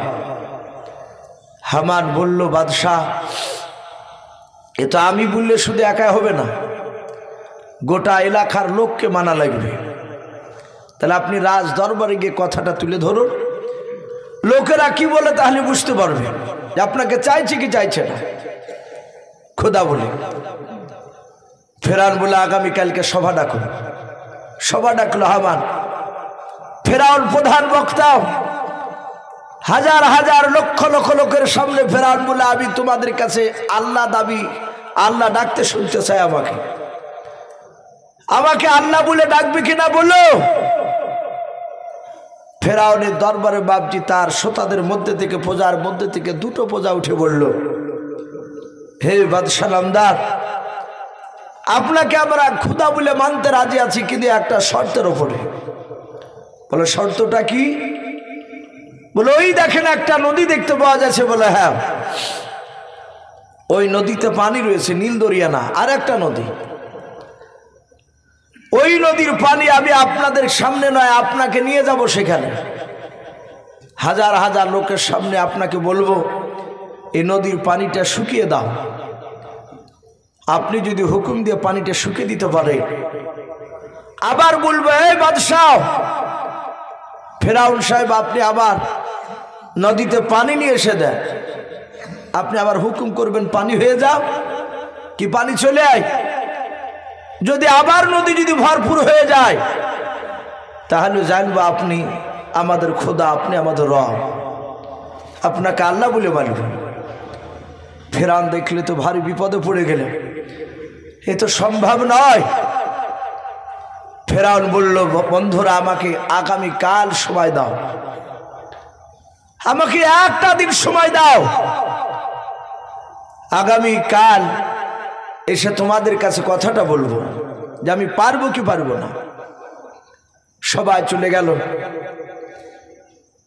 কিন্তু হামানকে ফেরাউন বলেছিল, হে হামান, এই লোক যাওয়ার আগে তুমি প্রচার করে দাও, আজকে সূর্য ডোবার পর থেকে নিয়ে রাত্রিবেলায় একটা মিশরের লোক, কোন প্রজা যেন তারা ঘর থেকে যেন বাহিরে না বেরোয়, রাস্তায় বলো, বাড়ির আঙিনাতে বলো, যারাই বেরোবে তাদেরকে জবাই করে দেওয়া হবে, প্রচার করে দাও। জমায়েত লোকের সামনে বাপজি প্রচার করে দিল, একটা লোক যেন না যায়। এমনকি ফেরাউন হামানকে বলে, হামান তুমিও বাড়াইতে পাবা না, তুমিও বাড়ির ভিতরে থাকবে। হামান চিন্তা করলো, এই কথা কেন বলছে। বলে ঠিক আছে, তাই করলাম, মেনে নিলাম আপনার কথা। সবাই শুয়ে আছে। ফেরাউন দেখলো একেবারে নিশিরাত্রি, অন্ধকারে বাবা চেয়ে গিয়েছে। বেঈমান ফেরাউন গভীর রাত্রিবেলা বাপজি বেরিয়ে আস্তে আস্তে বাপজি পা ফেলে ফেলে দেখলো কাউকে দেখতে পাওয়া যায় না। সবাই আমার ভয়ে তারা সবাই ঘরের ভিতরে লুকে আছে।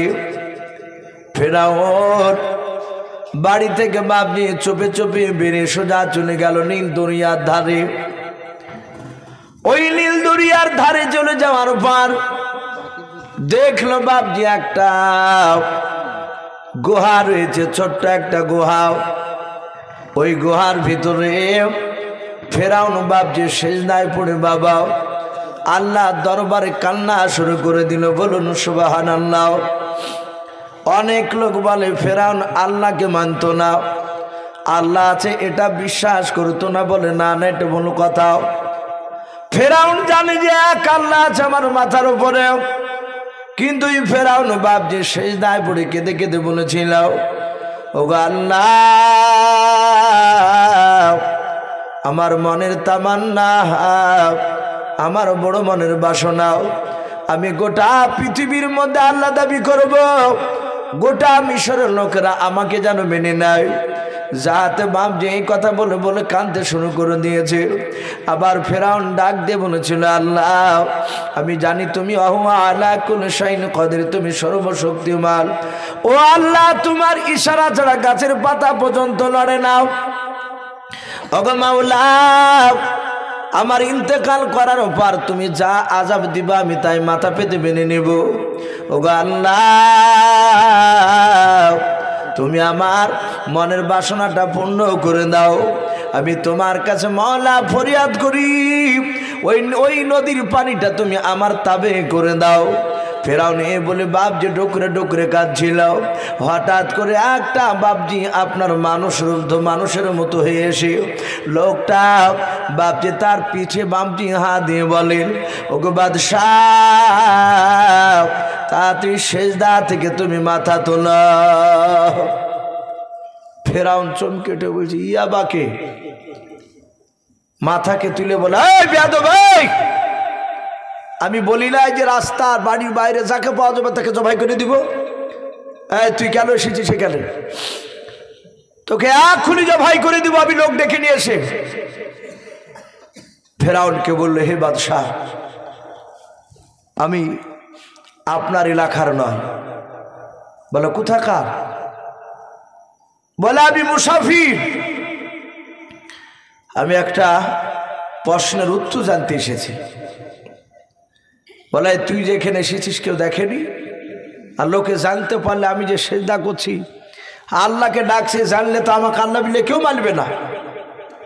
বল কাউকে বলবি কি? বলে আমি কাউকে বলবো না, তুমি আর আমি আর আল্লাহ ছাড়া কেউ জানবে না, আর জানেও না এখানে তোমার কাছে এসেছি তা দুনিয়ার মানুষ। বলে তাই? বলে হ্যাঁ। বলে খুব বিপদে পড়ে আছে আমি, তাড়াতাড়ি বল কি বলবে। ও জানে না যে জিবরিল ফেরেশতা। ডাক দিয়ে বলল, ভাই আপনার বাড়িতে একটা মানুষ থাকে, আপনি খেতে দেন, পড়তে দেন, সব কিছু আপনি দেন, আপনার বাড়িতে সে থাকে। আবার যাহাতে আপনি একটা হুকুম করলেন যে অমুক কাজটা করো গা, সে অস্বীকার করলো, কাজ করলো না, তখন তুমি কি মনে করবা? ওকে কি করবা বলো, তোমার বিচার কি? ফেরাউন অমনি এদিক ওদিক তাকে নদীর দিকে তাকে বলল, এ সামান্য প্রশ্ন আমার কাছে জানতে এসেছো? বলে আমার বাড়িতে খাবে, আমার বাড়িতে পড়বে,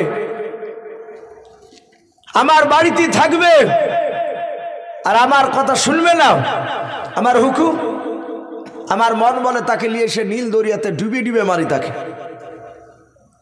সাদা হাতে পকেট থেকে বাপজি খাতার কলম জিবরিল বের করে বলেন, ভাই একটু তাড়াতাড়ি এই খাতাটাতে সিগনেচার সই করে দাও, সহি করে দাও। ফেরাউন সাদা হাতে কলম দিয়ে সহি করে দিল। ফেরাউন একবারই অশিক্ষিত ছিল না। জিবরিল আলাইহিস সালাম বললেন, ভাই আমি চললাম। ফেরাউন বলল, ভাই অনুরোধ করছি কাউকে যেন বলবি না, আমি যে রাতে এসে কাঁদছি কেউ যেন জানতে না পারে। এমনকি হামান আমার মন্ত্রী সেও জানে না জানে আমি সব পূজাকে লুকিয়ে আমি এখানে এসেছি। বলে কাউকে বলবো না। চিঠিখানা বলল এর সহিটা তোমার মনে রেখো। বলি বাপজি আপনার চলে গেল, জিবরিল অদৃশ্য হয়ে গেলে ফেরাউন সকালবেলা এসে বলল যে আগামীকালকে সবাই একত্রিত হবা। আমার সাহস রয়েছে, আমি নীল দরিয়ার নয় ওই নদীর পানিকে আমি শুকিয়ে আবার আনি দিতে পারব। লোকেরা ফেরাউনের এই সাহস দেখে আর কেউ কিন্তু বাপজি হুকুম করলো না। তারা ভেবেছে যে হুকুম করতে গেলে ফেরাউন হয়তো জবাই করে দেবে। কেউ হুকুম করলো না বলে আমরা মেনে নিয়েছি। আপনি রাজ দরবারে আপনি লক্ষ লক্ষ মানুষের সামনে যখন খোদা দাবি করবেন আমরা সবাই মেনে নেব।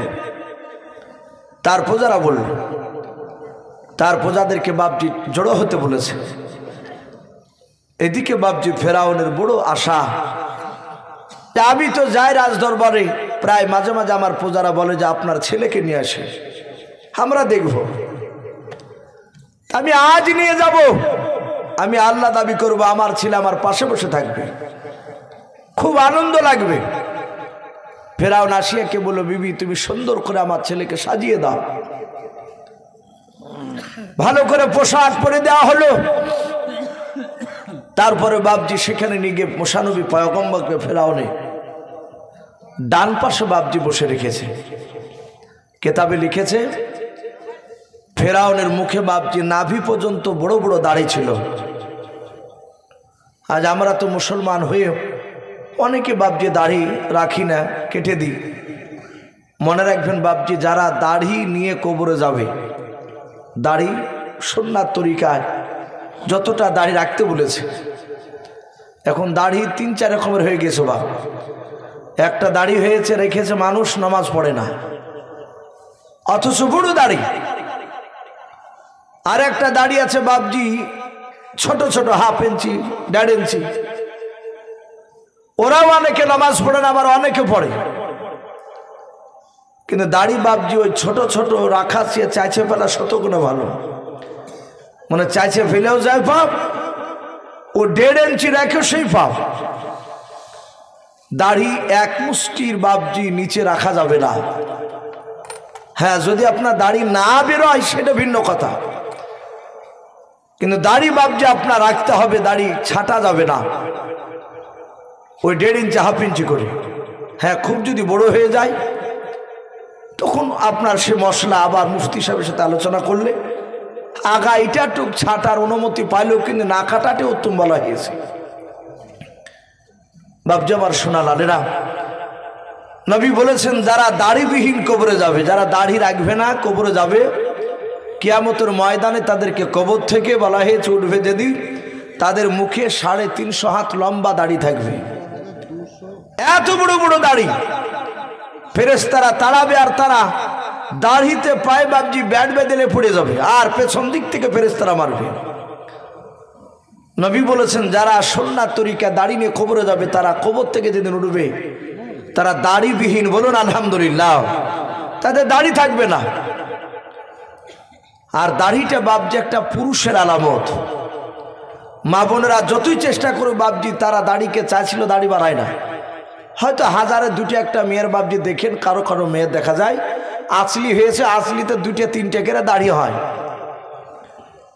কিছু কিছু মেয়ে আমাকে কয়েকদিন আগে বাপজি আপনার এই দিন 20 হলো, একটা লোক ফোন করছে, আমি নাম করবো না, কোন এলাকা, বলছে ভাই আমার বিবির গনিয়ে 13টা দাড়ি আছে, এই থুতনিতে একটা তিল আছে, ওই তিলের জায়গাতেই ওই দাড়িগুলো, দাড়িগুলো কাটা যাবে কি যাবে না? আমার বিবিকে কাটতে বলে আমার বিবি কাটে না, যে গোনা হবে তাই বলে। মাত্র গনে 13টা। আমি ভাই গনে আছেন? বলে হ্যাঁ, গনবো না কারণ আমার বিবির আছে। কিন্তু বাপজি তারপরে আমরা মুফতি সাহেবের সাথে একটা আলোচনা করে তাকে বলা হলো যে দাড়ি কেটে ফেলে গোনা নাই তার, কারণ মেয়েদের তো দাড়ি ওদের নাই, ওরা পরিষ্কার হলে অসুবিধা নাই, গোনা নেই। কিন্তু বেটা ছেলেদের বাপজি কাটা যাবে না। দাড়ির অনেক ফজিলত রয়েছে। বিজ্ঞানরা বলছে, আপনার বিশ্বনবী বলেছেন দাড়ি থাকলে তাদের যৌন শক্তি বৃদ্ধি হয়, বলুন আলহামদুলিল্লাহ। আর কাটলে তা ক্ষতি হয়, এটা বিজ্ঞানরা বাবজি প্রমাণ দিচ্ছে। আমি আপনাদেরকে বলবো ভাই, ওই ফেরাউন একজন বেঈমান, সে কিন্তু তার দাড়িটা বাবজি নাভি পর্যন্ত ছিল, সে দাড়ি চরম যত্ন নিত। মারিফুল কোরআন এসেছে মুক্তা দিয়ে বাবজি দাড়িকে ফেরাউন জোড়ে রাখতো। হীরা কাঞ্চন মুক্তা বলিলে এই মুক্তা দিয়ে জোড়ে রাখতো। ফেরাউন মুসা নবীকে নিয়ে গিয়ে ডান পাশে রেখে হাজার হাজার লক্ষ লক্ষ মানুষের সামনে শুধু বলেছে আনা রাব্বুকুমুল আলা। কোরআন শরীফে এসেছে কথাগুলো, যে আমি সব আল্লাহর চেয়ে বড় আল্লাহ, সব আল্লাহর চেয়ে বড় আল্লাহ, মানে আল্লাহ আছে এটাও জানতো খুব। আর পাশি বাবজি মুসা নবী, এ তো মৌলানা নাই ইমামতি ছুটে যাবে বলে যদি কমিটি বলে যে 4 এটা 3, আমরা অনেকে বাবজি হু দিয়ে দিই ভাই, এটা বাস্তব বলছে। অনেকে আছে, কিন্তু নবীরা কাউকে ভয় পায় না। নবী মুসা দেখলেন এত বড় বেঈমান, তুই ক্ষুধা দাবি করছিস। বলি বাবজি মুসা নবী পাশে বসা ছিল, খ্যাচ করে একদম দাড়িকে ধরে বাম হাত দিয়ে ঠাস করে বাবজি একটা চড় মেরেছে। আরে এমন চড় মেরেছে মুসা নবী, মুফাসসিরিন কেরাম লিখেছেন ফেরাউন ওখানে পপা করে ঘুরতে লেগেছে। কিছু মুরগি দেখেন বাবজি শীতের সময় চুন হাগা হয়, পাতলা পায়খানা, অনেক মুরগি মরেও যায়। আবার মরতে মরতে এক একটা মুরগি বাবজি বা বেঁচে যায়, দেখেন পপা করে ঘুরে, ঠোর হারা মুরগি তাই বলে মুরগিটাকে। ও মেলা দিন থাকে, ও আবার ওকে যদি কুকুর শিয়ালে যদি না নিয়ে পালিয়ে যায়। তো ফেরাউন পপা করে ঘুরে বললো সর্বনাশ, এই জল্লাদ এই তাড়াতাড়ি আমার মুসাকে জবাই কর। জল্লাদে বাবজি তলোয়ার আনতে চলে গেছে। হামান বলছেন হে বাদশাহ, এ পাগলামো করছেন কেন? বলো পাগলা মানে? বলে তোমারই তো ছেলে, একটু চর মারিয়ে স্যার তুমি একটু জবাই করে ফেলবা, এ তুমি বাদশাহ? ফেরাউন বলছে হামান রে, এই চর যদি তোর গালে পড়তে তাহলে তুইও বুঝতে পারতি এ চর কাকে বলে। তা আমাকে এমন ভাবে মেরেছে মনে হচ্ছে 1-100টা লোকে 2-4 ঘন্টা ধরে চড়ালছে আমাকে। তাফসীরে লিখেছে প্রতিটা নবীর হাতে মহান রব্বুল আলামিন বলেছে আমি দুনিয়ার 4000 যুবকের শক্তি প্রতিটা নবীর 2 হাতে দিয়েছি, বলুন আলহামদুলিল্লাহ। নবীদেরকে এত শক্তি দিয়েছে। আপনারা সকলেই জানেন হযরত আলীকে আল্লাহর বাগ উপাধি দেওয়া হয়েছিল, শেরে খুদা, আল্লাহর বাগ। এই হযরতে আলী রাদিয়াল্লাহু তাআলা আনহু যে তলোয়ারটা নিয়ে যুদ্ধ করতে, জানা আছে তলোয়ারটার নাম কি? জুলফিকার। আপনার বলা হয়েছে ওই তলোয়ারটা হযরত জিবরিল সেদিন নিয়ে যায়নি। আমার জিবরিল নাই, হযরত আলী রাদিয়াল্লাহু তাআলা আনহু খৈবরের যুদ্ধে বাবজি একটা লোহার ঢাল নিয়ে লড়াই করেছিলেন। যুদ্ধ করে এসে রাসূলের কাছে আসলেন। নবী বলেন কি নিয়ে যুদ্ধ করলে? জামাই বলে হুজুর এই ঢাল নেই। বলে রেখে দাও। বলে এবার উঠাও। হযরত আলী বাবজি আর উঠাতে পারছে না। বলে আলী এখন তোমার রাসূলুল্লাহ তোমার শ্বশুর মশাই দোয়া করেনি? তখন আমি দোয়া করেছিলাম। নবী আমার 2 হাত দিয়ে ওই ঢালকে তুলে দেখে দিলেন, বলুন আলহামদুলিল্লাহ। এত শক্তি নবীজির বাবজি ছিল। মুসা আলাইহিস সালাম বাবজি মেরেছে। এরা লোকেরা হইছে কি ব্যাপার, বাদশা তার বেটাকে মেরে ফেলবে আর বেঁচে রাখবে না। ফেরাউনের বিবি আসিয়ার কাছে গিয়ে বলেছিল, আসিয়াও ও রানী মা, আপনার ছেলে মুসা আর মনে হয় বেঁচে নাই। বলে কেন? বলে তোমার ছেলেকে জবাই করে ফেলবে। বলে আমি এখনই শুনে আসলাম তোমার ছেলেকে জবাই করে ফেলবে, তুমি তাড়াতাড়ি চলাও। আস্তে আস্তে বলল কেন জবাই করবে? ডাক দিয়ে বলল তোমার ছেলে ওই মুসা ফেরাউনকে চড় মেরেছে, ফেরাউন সহ্য করতে না পেরে মারার হুকুম দিয়েছে। হযরতে আসিয়া সোজা দৌড়ে গিয়ে বলেছিল, গো বাদশা নামদার, এ পাগলামো করেন না, আমার ছেলে মশা আপনাকে আদর করে মেরেছে। ফেরাউন বলল, ওরে বিবি আসিয়া, এটা আদর করা মারো নাই, এখনো যন্ত্রণা করেছে। ওরে আমার আসিয়া, এ ছেলে জেনে শুনে আমাকে চড় মেরেছে। আসিয়া বলল, তা কি করে হয়, আপনি পরীক্ষা নিয়ে নেন। ফেরাউন বলে, কি পরীক্ষা নিব? বলে, আপনি একটা আগুনের দালাও আর একটা মিষ্টি জাতীয় জিনিস আপনি সামনে পাশাপাশি রাখুন। ওকে বাদশা নামদার, হাজার হাজার লোকের সামনে আমার ছেলে মশাকে যদি ছেড়ে দেওয়া হয়, আর ওই আগুনটা যদি মশা তুলে যদি হাতে নিয়ে নেয়, তাহলে জানতে হবে আমার ছেলে মশা তোমাকে আদর করে মেরেছে, জেনে শুনে মারে নাই। ওগো আমার স্বামী, শুনে নাও, যদি মশা আমাদের বাচ্চা আগুনটা তুলে নিয়ে যদি মিঠাই জাতীয় জিনিসটা যদি তুলে যদি মুখে দিয়ে দেয়, তাহলে জানবো আমার মশা জেনে শুনে তোমাকে চড় মেরেছে। ফেরাউন বলল, কথা ঠিকই বলেছে বাপজি। আমার সোনা লালেরা, জাহাতি কথা বলল, হাজার হাজার লোকেরা বিরাট পরীক্ষা দেখবে। মুসা নবী পয়গম্বরকে সামনে রেখে দিয়ে বাপজি তার সামনে দুটো আগুন নয়, একটা আগুনের দলাও আর একটা মিষ্টি জাতীয় জিনিস দলাও সামনে পাশাপাশি রেখে দিল। মুসা নবীকে ছেড়ে দিল। মুসা নবী চলে যাচ্ছে। মুসা নবী তো জানে যে কোনটা আগুন আর কোনটা মিষ্টি জিনিস। তাও মুসা আলাইহিস সালাম আগুনটা বাদ দিয়ে মিষ্টির দিকে হাত নিয়ে যাচ্ছে।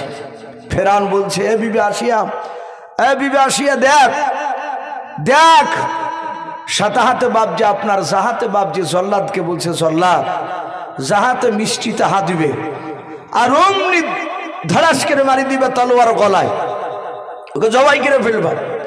আমি হুকুম দিয়ে দিয়েছি।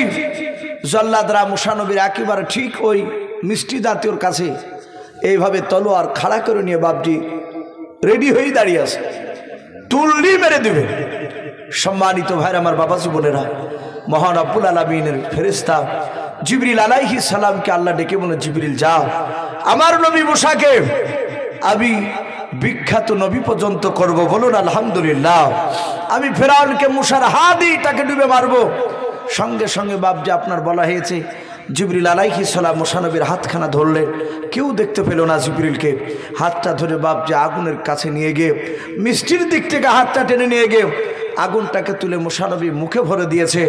আর মা আসিয়া দৌড়ে গিয়ে বাপজি মুসা নবীর মুখ থেকে আগুনটা বের করতে করতে মুসা নবীর জীবের আগাটা বাপজি পড়ে গেল। ডাক ফেরাউনকে বললো, দেখলে এ ছেলে যদি সত্যিকারে যদি আগুন আর মিষ্টি জানে বুঝতো, তাহলে আগুনকে তুলে মুখে দিত না। বেটার আমার জিভটা পুড়ে গেলে যখন রক্ত পড়ছে। মুসা আলাইহিস সালামের মার এ যুক্তি দেখে বলল, এক কথাটা আমার ভুল হয়েছে, মারার হুকুম দেওয়া, কিন্তু বিবি এই যন্ত্রণাটা আমি সহ্য করতে পারছি না।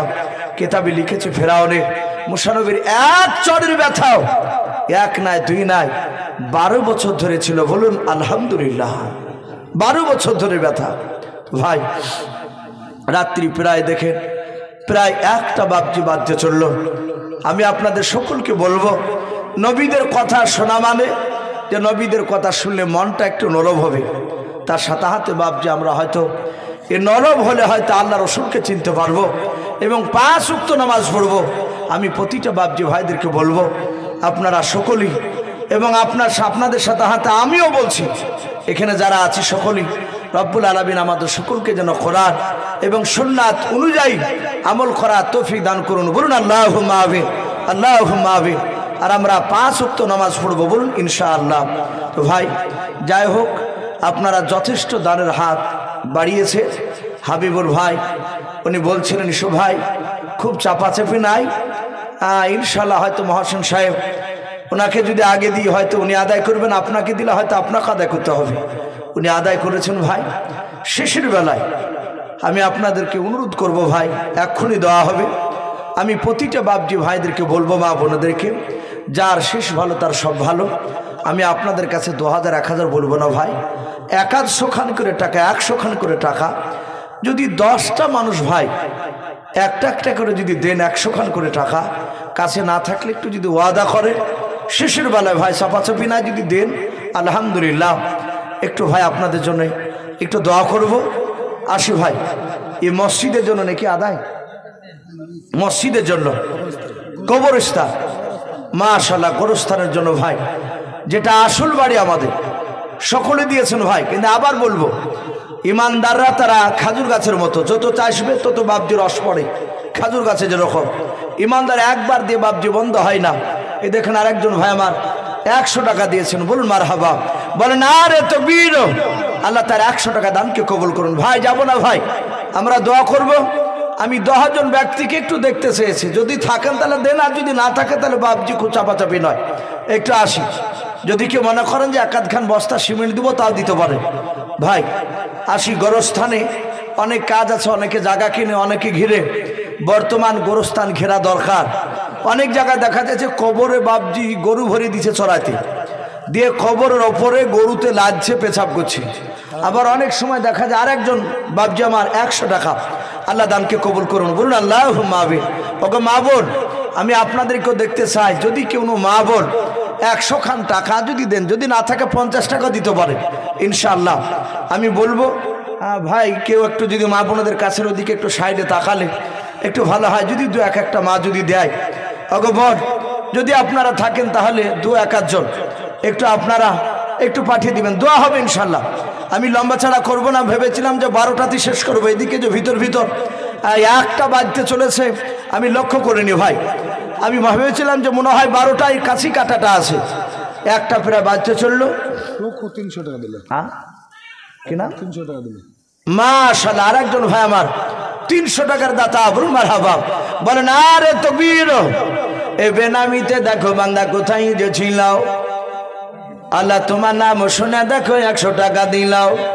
100 টাকা বলে বলে করিও না হেলাও, নেকিরি খাতাই মলা লিখিও গো মেলাও। যার সাথে যে নিয়াতে করিয়াছে দান, দানকে কবুল করো তুমি সুবহান। অগবারি দোয়া করি, অগ পাক বাণী, মিজানেতে নেকির পাল্লা করে দিও ভারি, আল্লাহুম্মা আমিন। ভাই আসে, আর কে হবে না ভাই শেষের বেলায়? ওগো মা বোন, আপনাদের কাছে যাচ্ছে, আপনারা যে যা পারবেন, 10 টাকা, 50, 100, যে যা পারবেন ইনশাল্লাহ দিবে। ভাই আসি ইনশাল্লাহ। দেখেন ভাইরা অনেকে আছে ভাই, 100 টাকা এমন কিছু নাই।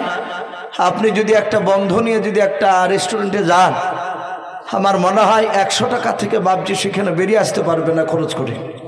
এখন তো প্রায় জায়গাতে বাবজি দেখা যাচ্ছে খাদের ওপরে রেস্টুরেন্ট করে দিচ্ছে, বাসে চড়াট করে দিয়ে 2টা গোলা টাইপের মতন ঘর করিয়ে টাকাকে বাবজি আপনার কি করে ইনকাম করতে হয় যুবকদের কাছ থেকে। এ দেখেন একজন ছাত্র আমাদের কারি সাহেবের মহিলা, যাক মা বোনদের কাছ থেকে বলে না রে তাকবীর। এ বেনামিতে বান্ধে দেখো কোথায় যে ছিলাও, পর্দানা হতে দেখো 100 টাকা দিলাও।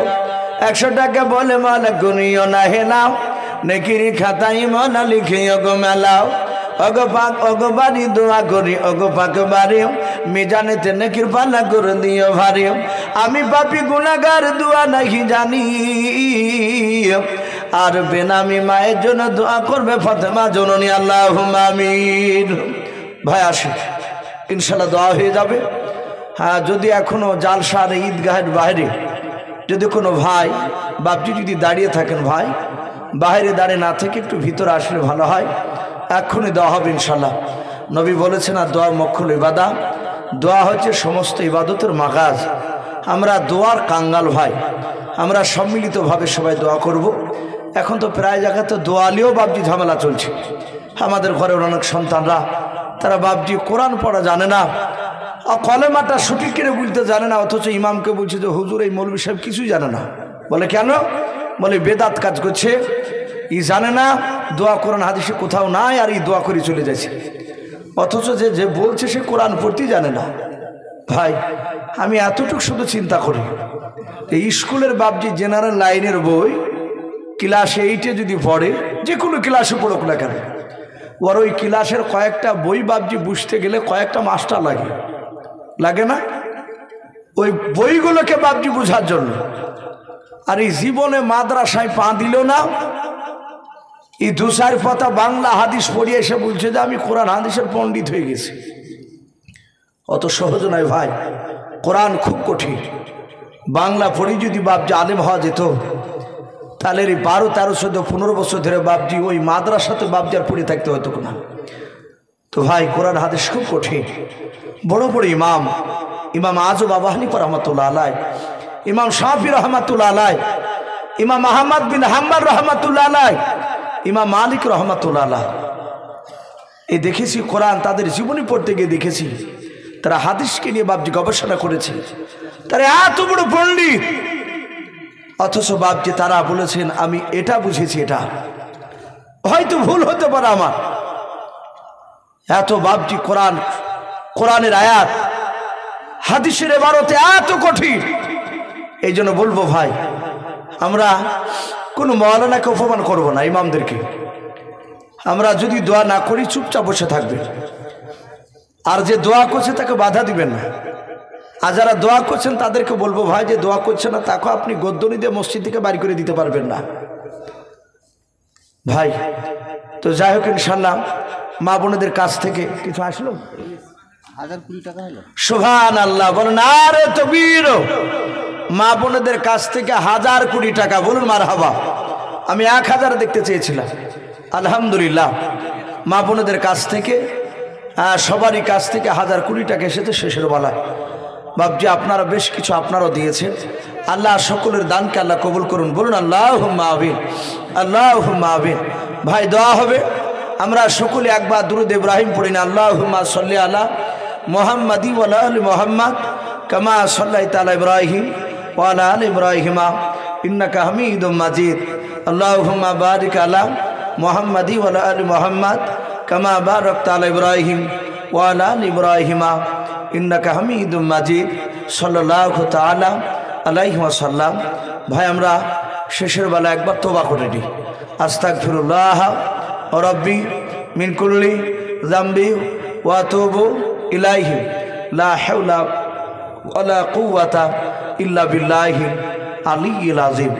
ভাই এক্ষুনি দোয়া হবে, আমরা হাত তুলে আমিন আমিন করবো। তার সাথে হাতে বাপজি আপনার যে মনের যে কি চাহিদা ওগুলো তো আমরা বলতে পারবো না, একমাত্র আল্লাহ ছাড়া। আপনি আমিন আমিন করবেন, তার সাথে হাতে মনে মনে আপনারা আল্লাহর কাছে চাইবেন। যে আমি দোয়া করবো আর আপনারা যে চাইতে পাবেন না, এটা কোনো কথা নয়। আপনারা দোয়া করতে পারেন, আপনারাও চাইবেন, মনের কথা খুলে বলবেন যে আল্লাহ আমার এটা দরকার, মনে মনে আল্লাহ কবুল করবেন। হুজুর দোয়া করবেন, হাত তুলে আল্লাহুম্মা আমিন। আলহামদুলিল্লাহি রাব্বিল আলামিন ওয়াল আকিবাতু লিল মুত্তাকিন ওয়াসসালাতু ওয়াসসালামু আলা রাসূলিল আমিন ওয়াসসালাতু ওয়াসসালামু আলা রাসূলিল আমিন। রব্বানা যালামনা আনফুসানা ওয়া ইল্লাম তাগফির লানা ওয়া তারহামনা লানাকুনান্না মিনাল খাসিরিন। আয় আল্লাহ, রাত্রি প্রায় 1টা পার হতে চলল রে মাওলা। আয় আল্লাহ, তোমার বান্দা বান্দীদেরকে নিয়ে মাওলা গভীর রাত্রিতে হাত উঠিয়েছি। আয় আল্লাহ, তুমি আমাদের সকলের হাতগুলো ইমানদার হিসেবে তুমি কবুল করে নাও। আগে রব্বুল আলামিন, আমরা সকলেই গুনাহগার, খাকসার নাদান তোমার বান্দাও। দিনের আলো রাত্রির অন্ধকারে মোলা সগীরা কাবিরা জানাও জানাও, ছোট বড় যায়নি বাতিনি যাবতীয় গুনাহ করে ফেলেছি। আয় আল্লাহ,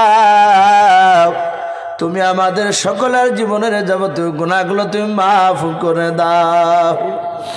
আয় আল্লাহ, আজকের জালসার সভাপতিগণকে তুমি কবুল করে নাও, বক্তার শ্রোতা সকলকে তুমি কবুল করে নাও। আয় আল্লাহ, আজকে পবিত্র জালসার মাহফিল তুমি কবুল করে নাও। মওলা রে, এই জালসা আল্লাহ, জালসা করতে গিয়ে আল্লাহ অনেক যুবক ছেলেরা, কমিটি ভাইয়েরাও আয় আল্লাহ তারা হাড় ভাঙা পরিশ্রম করেছে মওলা, কেউ টাকা দিয়ে, কেউ শ্রম দিয়েও। আয় আল্লাহ, তুমি তাদের মেহনতকে তুমি কবুল করে নাও। আল্লাহ, জালসায় যারা টাকা দিয়ে সহযোগিতা করেছে মওলা, যারা টাকা দিতে পারে না তাদের সকলকেও তুমি কবুল করে নাও রব্বুল আলামিন। আয় আল্লাহ, তোমার বান্দা বান্দিরা গোরস্থানের জন্য কেউ 200, 100, 50, 10 টাকা, 20 টাকা, আয় আল্লাহ কেউ 300 টাকা এইভাবে দান করেছে মওলা। আয় আল্লাহ আমার পূর্বেও কে 2000, 1500 এইভাবে দান করেছে মওলা। সিমেন্টের বস্তা দান করেছে মওলা। তুমি সকল দানকারী দানকে তুমি কবুল করে নাও। আয় আল্লাহ তুমি খাস করে মওলা কারীম এই গ্রামের পবিত্র জালসার মাহফিল তুমি কবুল করে নাও মওলা রে।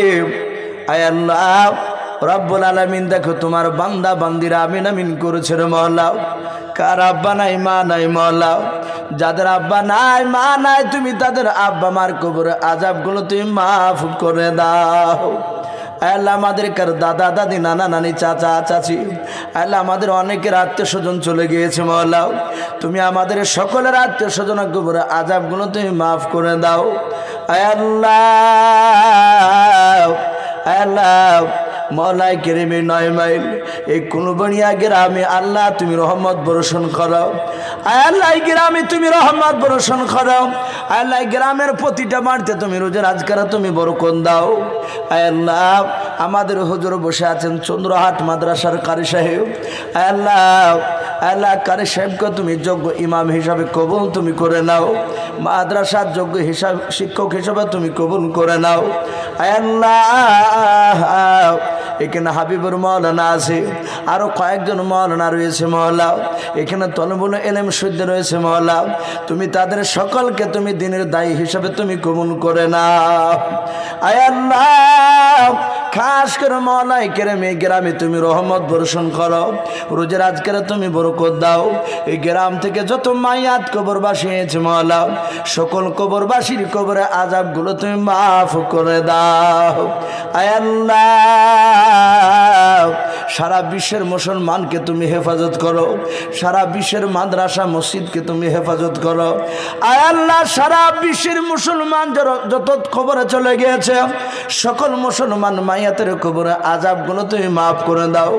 আয় আল্লাহ আমাদের মন চাক আর না চাক তুমি আমাদের দ্বারাই 5 ওয়াক্ত নামাজ তুমি আদায় করিয়ে নাও। আয় আল্লাহ তোমার কাছে আখিরি দোয়া করি মওলা তুমি আমাদেরকে কুকুর বিড়ালের মতো তুমি মওত দিও না। আয় আল্লাহ তুমি ইজ্জতের সহিত তুমি আমাদের মওত দিও।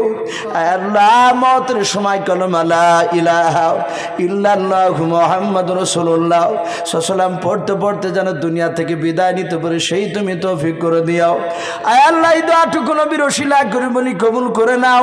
যত নবী রাসূল ওলিয়া আউলিয়া গোস কুতুব ফকির দরবেশ তাবেঈন মুহাক্কিকিনে কেরাম মুজাদ্দিদিনে কেরাম মুফাসসিরিনে কেরাম হুফাইজিনে কেরাম কুরআনে কেরাম শাইখিনে কেরাম আলা মুহাদ্দিসিনে কেরাম সকল আরশে তুমি পৌঁছিয়ে দাও।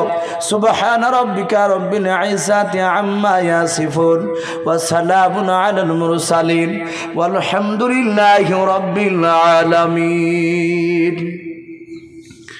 আসসালামু আলাইকুম ওয়া রাহমাতুল্লাহি ওয়া বারাকাতুহু।